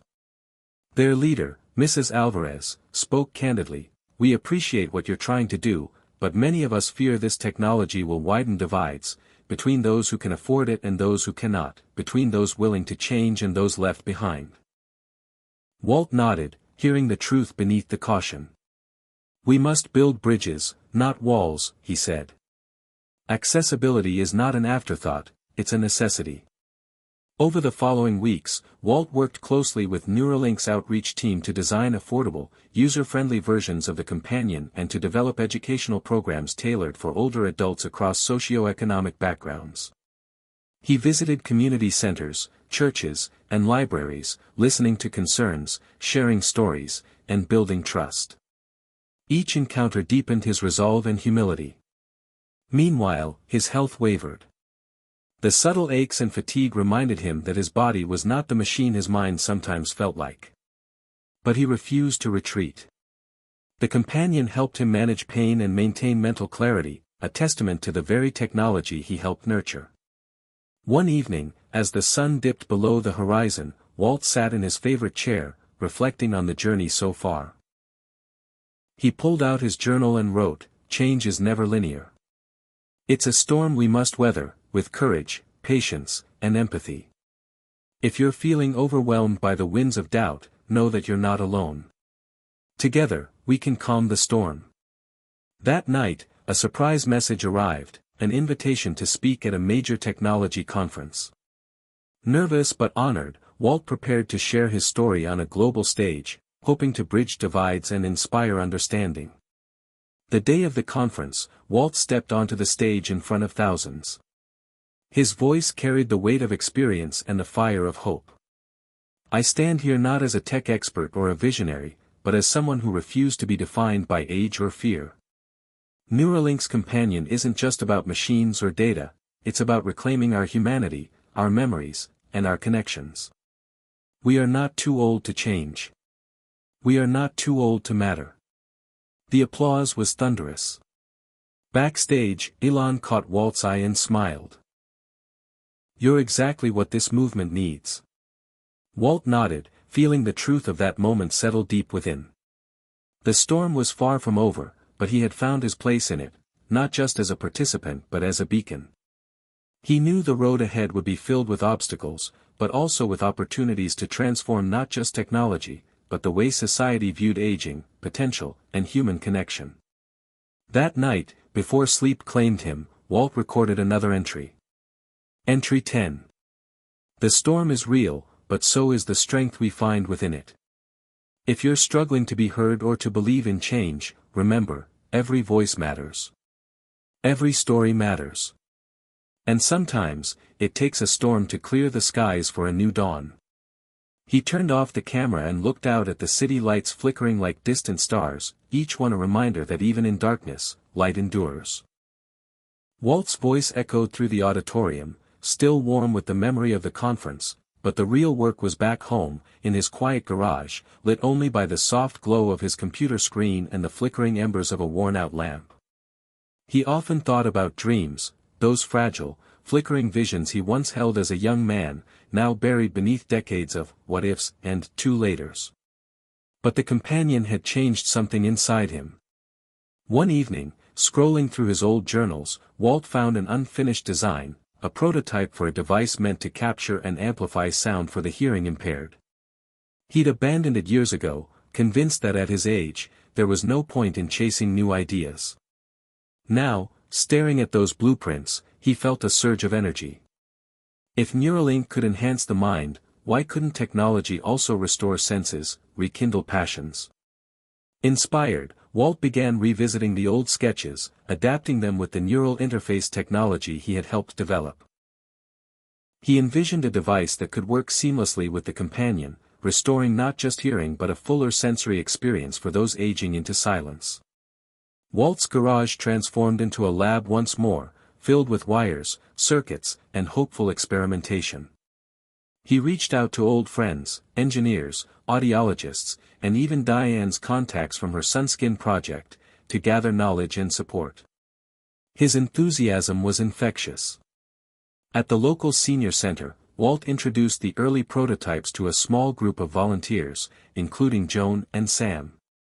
Their reactions were immediate and profound. Tears welled as Joan heard birdsong she hadn't heard in years, and Sam hummed along to melodies brought back by the device.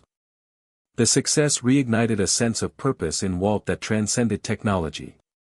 It was about restoring dignity, joy, and the vibrant colors of life often dulled by aging.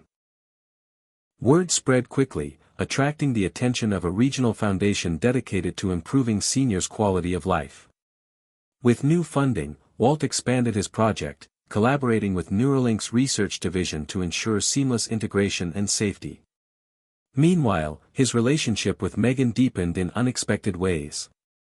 She no longer saw him as fragile or obsolete but as a visionary, a man who defied the limits society had imposed on their generation. One evening, after a long day in the lab, Megan sat beside Walt, watching him sketch new ideas. "Dad," she said softly, "I never imagined you'd be leading this kind of innovation. You're not just keeping up, you're pushing ahead." Walt smiled, the years of regret and self-doubt melting away. "It's never too late to dream, Megan. Sometimes, you just need a little spark to remember who you really are." As the device took shape, Walt encountered new challenges, technical setbacks, funding gaps, and the relentless physical demands of his age. But each obstacle only strengthened his resolve.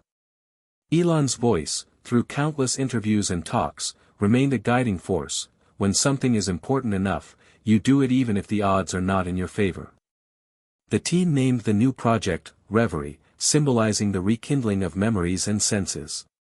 As Reverie prototypes improved, they began testing in diverse communities, urban, rural, and underserved. The impact was profound. Seniors who had withdrawn from social life found themselves engaging again, sharing stories, laughter, and music. Walt often joined these sessions, sitting quietly as the device brought light to faces etched with time. One day, Walt received a letter from a woman named Evelyn, a retired opera singer who had nearly lost her hearing. She wrote of how Reverie allowed her to hear the sound of her granddaughter's laughter, a sound she feared was lost forever. Walt kept the letter close, a reminder of why the work mattered beyond any technical achievement. But the project also sparked debate. Critics questioned whether technology should interfere so deeply with natural aging processes. Some feared that chasing sensory restoration might create unrealistic expectations or deepen social divides. Walt listened carefully, engaging in public forums and panel discussions. He spoke candidly, "We are not trying to erase age or its challenges. We are offering tools to reclaim moments of joy and connection. Aging is a journey, and technology should walk alongside, not replace, the human experience." His humility and honesty won respect, even from skeptics. Through it all, Walt's own health reminded him of life's fragility. The aches in his joints and moments of breathlessness urged him to slow, but his spirit pushed him onward. He began incorporating gentle exercises and meditation into his daily routine, guided by the companion's new emotional resilience features. These practices helped him manage stress and stay present, reinforcing the mind-body connection he had come to cherish. One evening, while working late, Walt looked up to see Megan entering with Jason. The boy held a recorder, eager to capture Walt's reflections. "Grandpa," Jason said, "what's the most important thing you've learned through all this?" Walt paused, the lines on his face softening with a smile. "That it's never too late to find new purpose. That our dreams don't have an expiration date. And that connection, whether through technology, family, or community, is what makes us truly alive." Jason nodded, eyes wide with admiration. As Walt spoke, he felt the full circle of his journey, from a man burdened by regrets and isolation to a beacon of hope and innovation. The room seemed to hum with possibility, a quiet testament to resilience and reinvention. At Neuralink headquarters, Elon received updates on the Reverie project with enthusiasm. During a team meeting, he remarked, "This is exactly the kind of human-centered innovation we need, technology that respects the past while shaping the future." Walt felt a swell of pride but also a deep responsibility. He knew that every breakthrough came with the challenge to remain grounded, to listen, and to adapt. As winter turned to spring, Walt prepared for a public launch event for Reverie. The venue buzzed with anticipation, filled with seniors, caregivers, scientists, and journalists. Joan and Sam shared their stories on stage, their voices steady and heartfelt. Walt closed the event with a speech that stirred the audience. We live in a time when age is no longer a barrier but an invitation, to learn, to create, to love anew. Reverie is a step toward a world where our senses, our memories, and our dreams are never out of reach. I invite you all to dream with us. The applause was thunderous. Backstage, Megan hugged her father tightly. You've given so many people a second chance, she whispered. Walt looked out at the crowd, feeling the weight and wonder of the moment. That night, as he recorded his journal entry, Walt spoke with quiet joy. Entry 11. Dreams don't retire. They evolve. If you're holding on to a dream you think is lost, know that the ember still glows, it just needs a breath of courage. Age is not a full stop, it's a comma in the sentence of life. He turned off the camera and gazed out at the night sky, stars shimmering like the dreams rekindled in his heart. Walt's journey had become more than a personal transformation. It was a movement weaving threads between generations, reshaping how the young and old saw each other and themselves. One crisp Saturday morning, Walt stood outside the community center, where a new program he helped launch was about to begin, Tech Together, a workshop pairing seniors and teenagers to explore Neuralink's companion and Reverie technology. The idea was simple but profound: break down barriers through shared learning and storytelling. Megan arrived with Jason, her teenage son, who carried a camera to document the event for his school project. Walt greeted a group of eager teens, their faces a mix of curiosity and skepticism. I know some of you might think this tech is just for geeks or young people, Walt began, but let me tell you, it's about connecting minds, no matter your age. It's about reminding us that we all have something valuable to share and learn.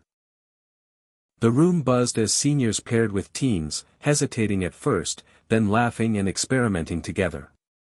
Joan showed a shy girl how to use the companion to remember her grandmother's recipes, while Sam helped a boy with a stutter find confidence through neural exercises.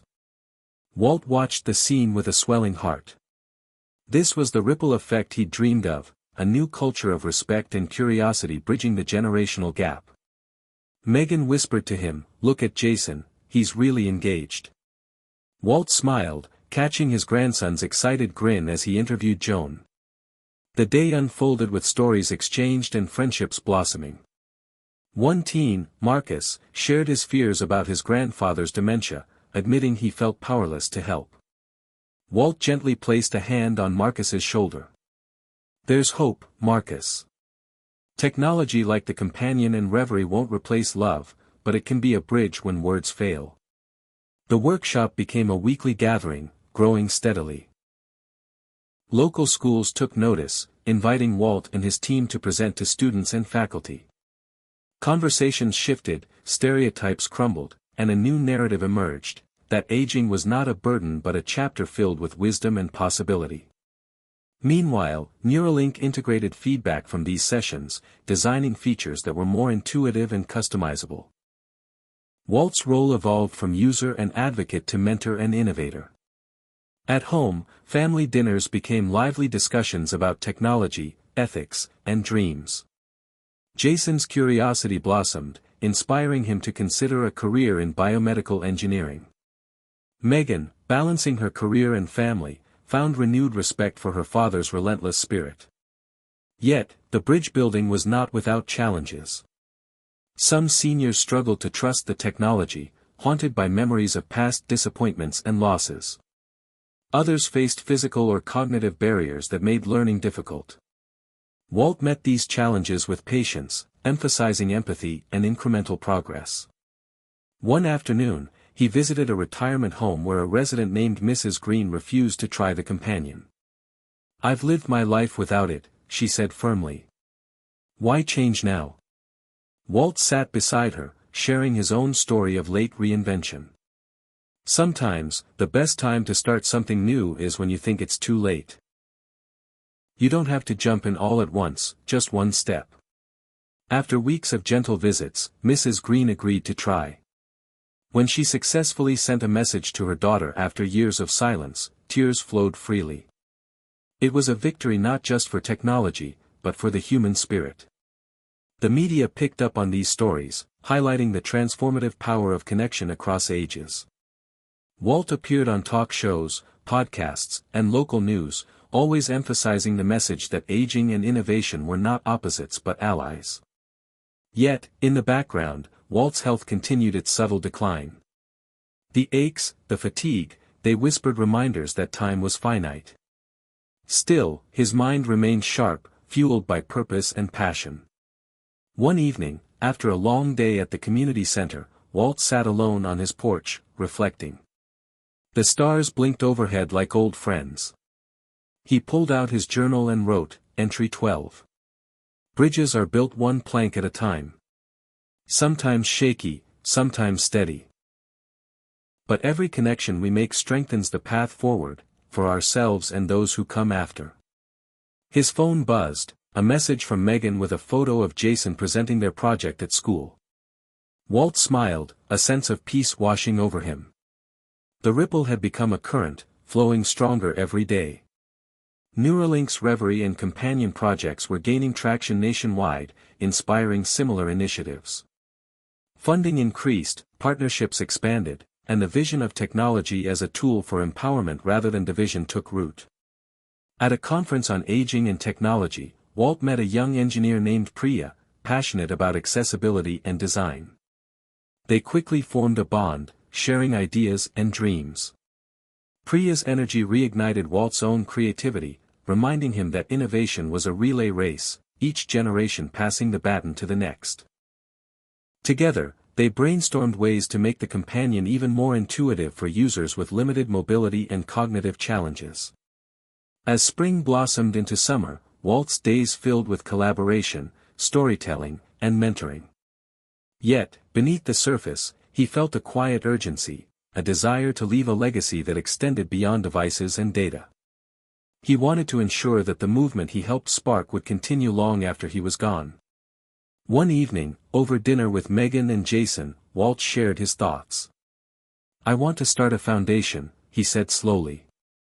Something that supports seniors and young people working together, that funds research and education. A place where dreams don't fade with age.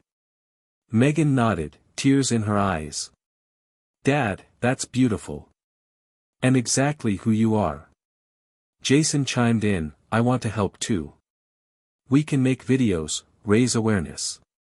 The family's shared vision brought warmth and hope.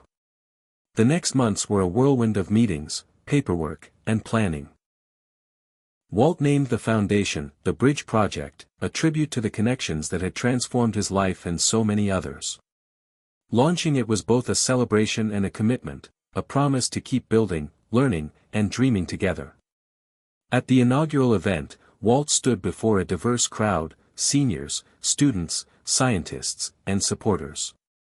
His voice trembled with emotion. We are not defined by age but by the connections we forge, the dreams we pursue, and the courage to embrace change. The Bridge Project is a testament to that spirit, a living legacy for every person who believes in the power of transformation. The applause was overwhelming. As Walt stepped down, Elon approached with a rare softness. You've done something incredible here, Walt.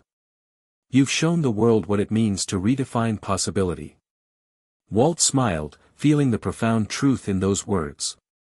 Later that night, alone in his study, he recorded another journal entry. Entry 13.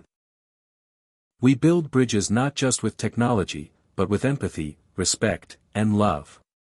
If you're feeling isolated or invisible, reach out, there is a bridge waiting to carry you across. Together, we can create a world where every generation thrives. He turned off the camera and looked at a photo of Diane on his desk, a reminder that love, loss, and connection were the true threads weaving his story. Walt's world had expanded beyond the walls of his garage and community center. The Bridge Project was growing into a movement, a living testament to what could happen when technology met heart. Yet, as he worked tirelessly, a new figure entered his life, someone neither he nor his family expected, someone who would change the trajectory of his journey once again. It was a brisk autumn morning when Walt received an invitation to visit a local high school's robotics lab, a place buzzing with youthful energy and innovation. The principal explained that a group of students had been following the bridge project and wanted to meet the man behind it. Walt agreed, curious and humbled. Walking into the lab, he was greeted by a sea of eager faces, their eyes bright with questions and excitement. Among them was a young woman named Clara, a senior with a keen mind for engineering and a personal story that echoed Walt's own struggles. Clara's grandmother suffered from Alzheimer's, and she had seen firsthand the heartbreak of fading memories and lost conversations. Inspired by the bridge project, Clara had started developing a prototype for a wearable device aimed at enhancing cognitive recall through neural feedback, a different approach, but one with the same goal, restoring connection. As Walt listened, he saw in Clara the same fire that had propelled him years ago, the refusal to accept limitations, the hunger to create change. Over the following weeks, Walt and Clara formed an unlikely mentorship. They met regularly in Walt's garage, now a shared workshop, swapping ideas, refining designs, and exploring the intersection of their technologies. Clara brought fresh perspectives and technical expertise, while Walt offered wisdom, experience, and a steady hand. Their collaboration was a microcosm of the Bridge Project's mission, uniting generations through shared purpose. One afternoon, as they worked on integrating Clara's prototype with the companion, Walt noticed something else blossoming, a renewed sense of hope within himself. He realized that mentoring Clara was not just about guiding her, it was about rediscovering his own capacity to learn, adapt, and dream. Meanwhile, Megan and Jason watched the partnership flourish with pride. Megan noted how her father's energy seemed rekindled, how his eyes sparkled with ideas and laughter. Jason, inspired by Clara's youth and drive, began volunteering more actively, eager to contribute his own skills to the movement. But the path was not without bumps. Clara's project faced technical hurdles, funding uncertainties, and skepticism from some educators who questioned the viability of student-led innovation. Walt stood firm, advocating fiercely for her and other young inventors, reminding everyone that breakthrough often emerged from the most unexpected places. Together, they organized a showcase event at the local science fair, where Clara's prototype, paired with the companion, demonstrated remarkable improvements in memory recall for elderly participants. The crowd's reaction was electric: hope, admiration, and the undeniable power of collaboration across ages. As the project gained recognition, Walt and Clara were invited to speak at a national symposium on aging and technology. Standing side by side on stage, they shared their stories, of loss, perseverance, and the unyielding belief that technology could be a bridge, not a barrier. Walt spoke of the journey from regret to reinvention. Clara of the urgency to innovate for those she loved. Their words resonated deeply, sparking conversations about the future of care, connection, and community. Back home, Walt's health remained a quiet concern. The aches were more persistent, and some days required slower steps and longer rests. But the companionship of Clara and the growing Bridge Project family lifted his spirits and gave meaning to every effort. One evening, as the sun set, Walt reflected in his journal, entry 14. Mentorship is a gift that flows both ways. In teaching, we learn; in guiding, we grow. Age is not a wall but a doorway to new beginnings. If you find someone to believe in, you'll find new life in yourself. That night, as he closed his eyes, Walt felt the deep satisfaction of a life evolving, a purpose expanding beyond his own story into a shared legacy. The journey was far from over, but for the first time in a long while, he embraced the unknown not with fear but with eager anticipation. Walt's progress and the Bridge Project's growth inspired many, but true transformation demanded more than technology and goodwill. It required courage in the face of uncertainty, a test of faith that Walt hadn't anticipated. One chilly winter morning, Walt awoke with a sharp pain in his chest, a reminder that his body was not as resilient as his mind. A visit to the doctor confirmed his fears: he had early-stage heart disease. The news was a blow, not just physically, but emotionally. It felt like a cruel punctuation mark on a chapter he'd fought so hard to rewrite. The doctor's advice was clear: slow down, rest, prioritize health. But slowing down meant stepping back from the very work that had reignited Walt's sense of purpose. He wrestled with doubt and frustration, questioning whether he could keep going or if this was the inevitable end. At home, Megan and Jason became pillars of support, urging him to listen to his body but also encouraging him to find balance rather than surrender. "Dad," Megan said gently, "your work is important, but so are you. We need you, whole and healthy." Walt nodded, grateful yet stubborn. The bridge project had become a lifeline, not just for others but for himself. Meanwhile, Clara's work was reaching critical phases, demanding more time and energy from Walt. He found himself torn between mentoring and managing his health, between dreams and limitations. One evening, exhausted and alone, Walt revisited an old Elon Musk interview where Elon spoke about failure and persistence. "If you get up in the morning and think the future is going to be better, it is a bright day. Otherwise, it's not." Those words struck a chord, reminding Walt that faith wasn't blind optimism but a choice to face adversity with hope. Inspired, Walt began integrating his health journey into his narrative, openly sharing struggles and setbacks alongside victories. He hosted intimate gatherings where seniors spoke candidly about their own battles, physical, emotional, and mental, and how technology and community helped them persevere. These conversations deepened the Bridge Project's mission, highlighting that resilience was as much about vulnerability as strength. One volunteer, Mary, shared her experience with stroke recovery, describing how the companion's neural exercises aided her progress. Her story became a beacon for others grappling with health challenges. Walt also adapted the technology to include health monitoring and personalized wellness guidance, creating a more holistic approach to aging. But the test of faith came most sharply when a key funding source withdrew support due to economic downturns. The Bridge Project faced an uncertain future. Walt gathered his team, including Megan, Jason, and Clara, to confront the crisis. "We knew this journey wouldn't be easy," Walt said, voice steady despite the weight.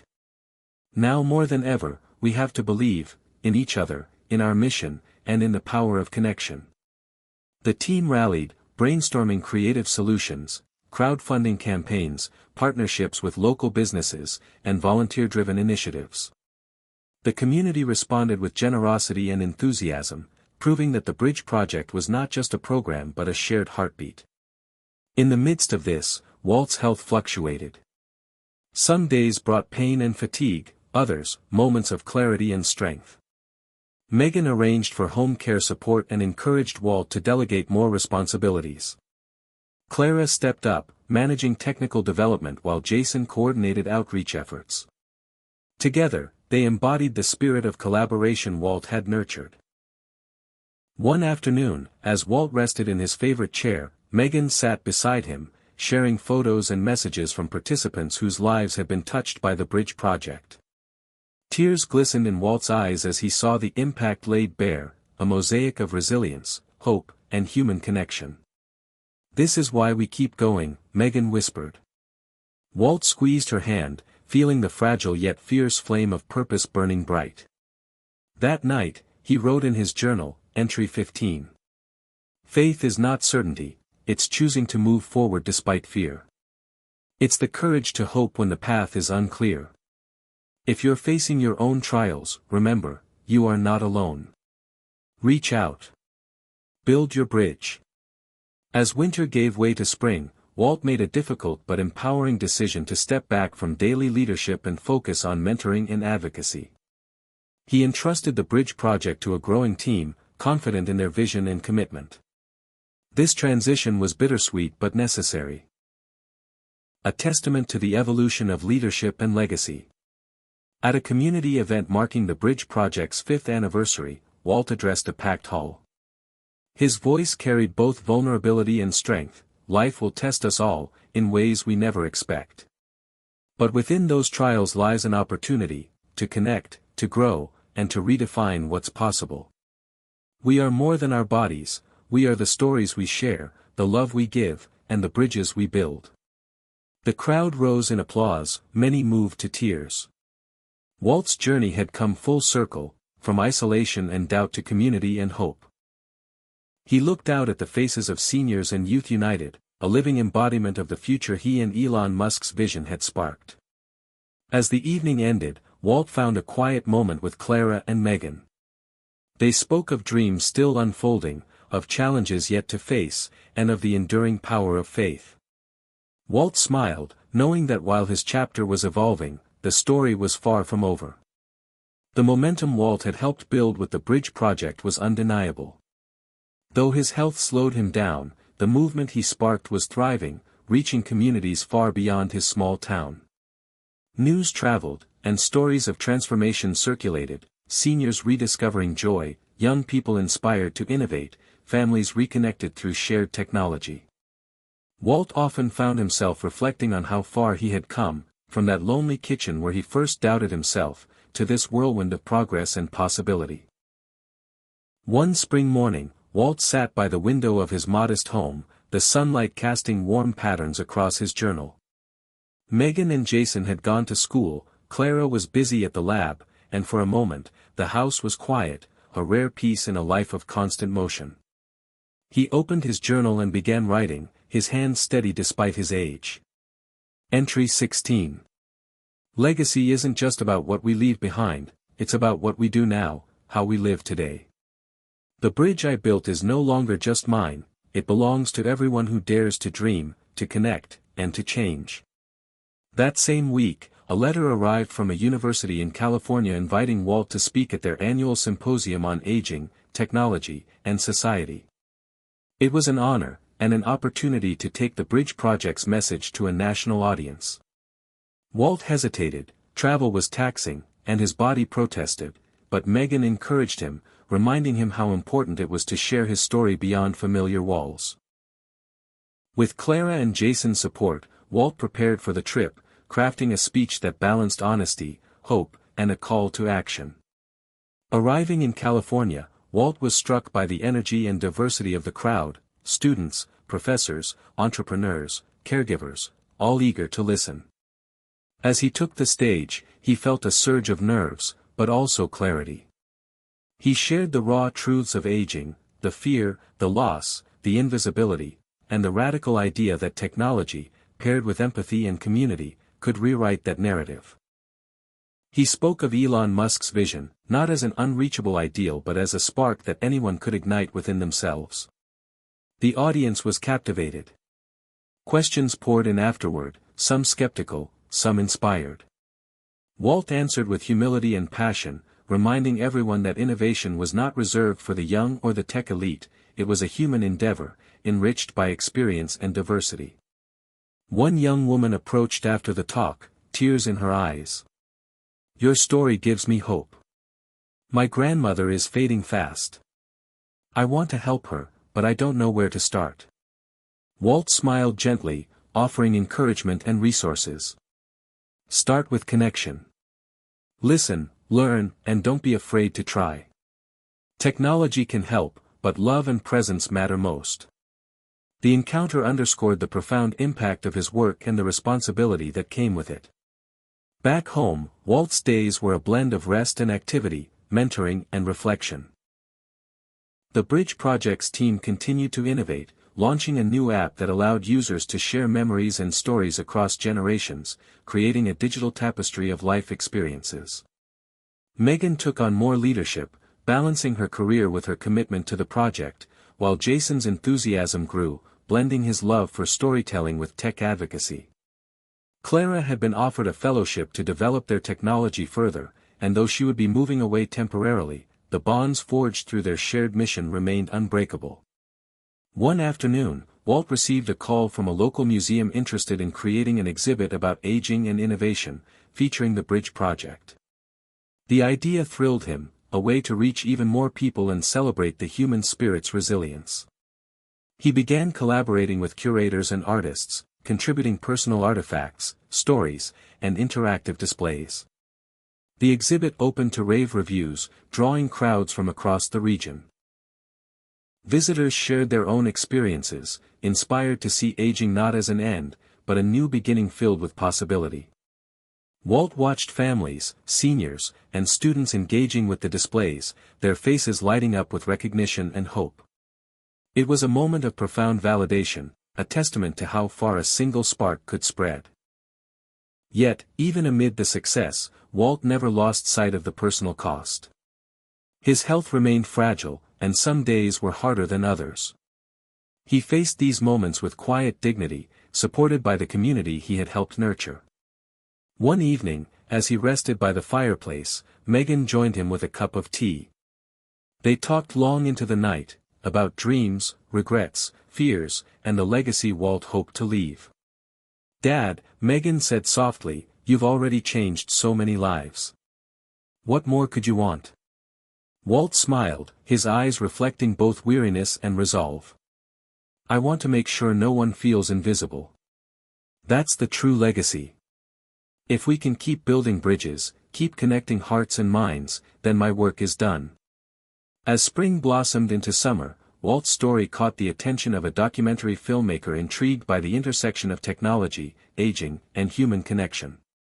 After several conversations, Walt agreed to participate, seeing it as another way to amplify the message. Filming was both exhilarating and exhausting, revisiting memories and sharing intimate moments. Through the lens, Walt's journey became a powerful narrative, of loss, reinvention, and hope. When the documentary premiered, it touched viewers nationwide, sparking conversations in living rooms, classrooms, and care centers. Letters poured in from seniors and families, sharing stories of renewed connection and newfound purpose. Walt read each message with gratitude, humbled by the ripples his life had created. One day, while reviewing footage for the documentary's final edit, Walt noticed a recurring theme: the power of stories to heal and unite. He decided to launch a companion podcast featuring voices from the Bridge Project, seniors, youth, caregivers, and innovators, sharing their journeys in their own words. The podcast quickly gained a devoted following, weaving a rich tapestry of human experience and technological possibility. It became a beacon for those feeling isolated or left behind, reminding them they were part of a larger, vibrant community. Walt's voice, steady and warm, guided listeners through episodes filled with laughter, tears, and inspiration. As the year drew to a close, Walt reflected on the unexpected path his life had taken. What began as a spark from Elon Musk's radical vision had grown into a wildfire of connection, creativity, and courage. His own doubts and fears had transformed into a legacy of hope. One quiet evening, Walt wrote his final journal entry of the year, Entry 17. "Life is not a straight line but a series of bridges, some short, some long, some shaky, some strong. The true journey is in the crossing, in the courage to reach out and the willingness to be reached. To anyone feeling lost or forgotten, your story matters. Your mind matters. Your heart matters.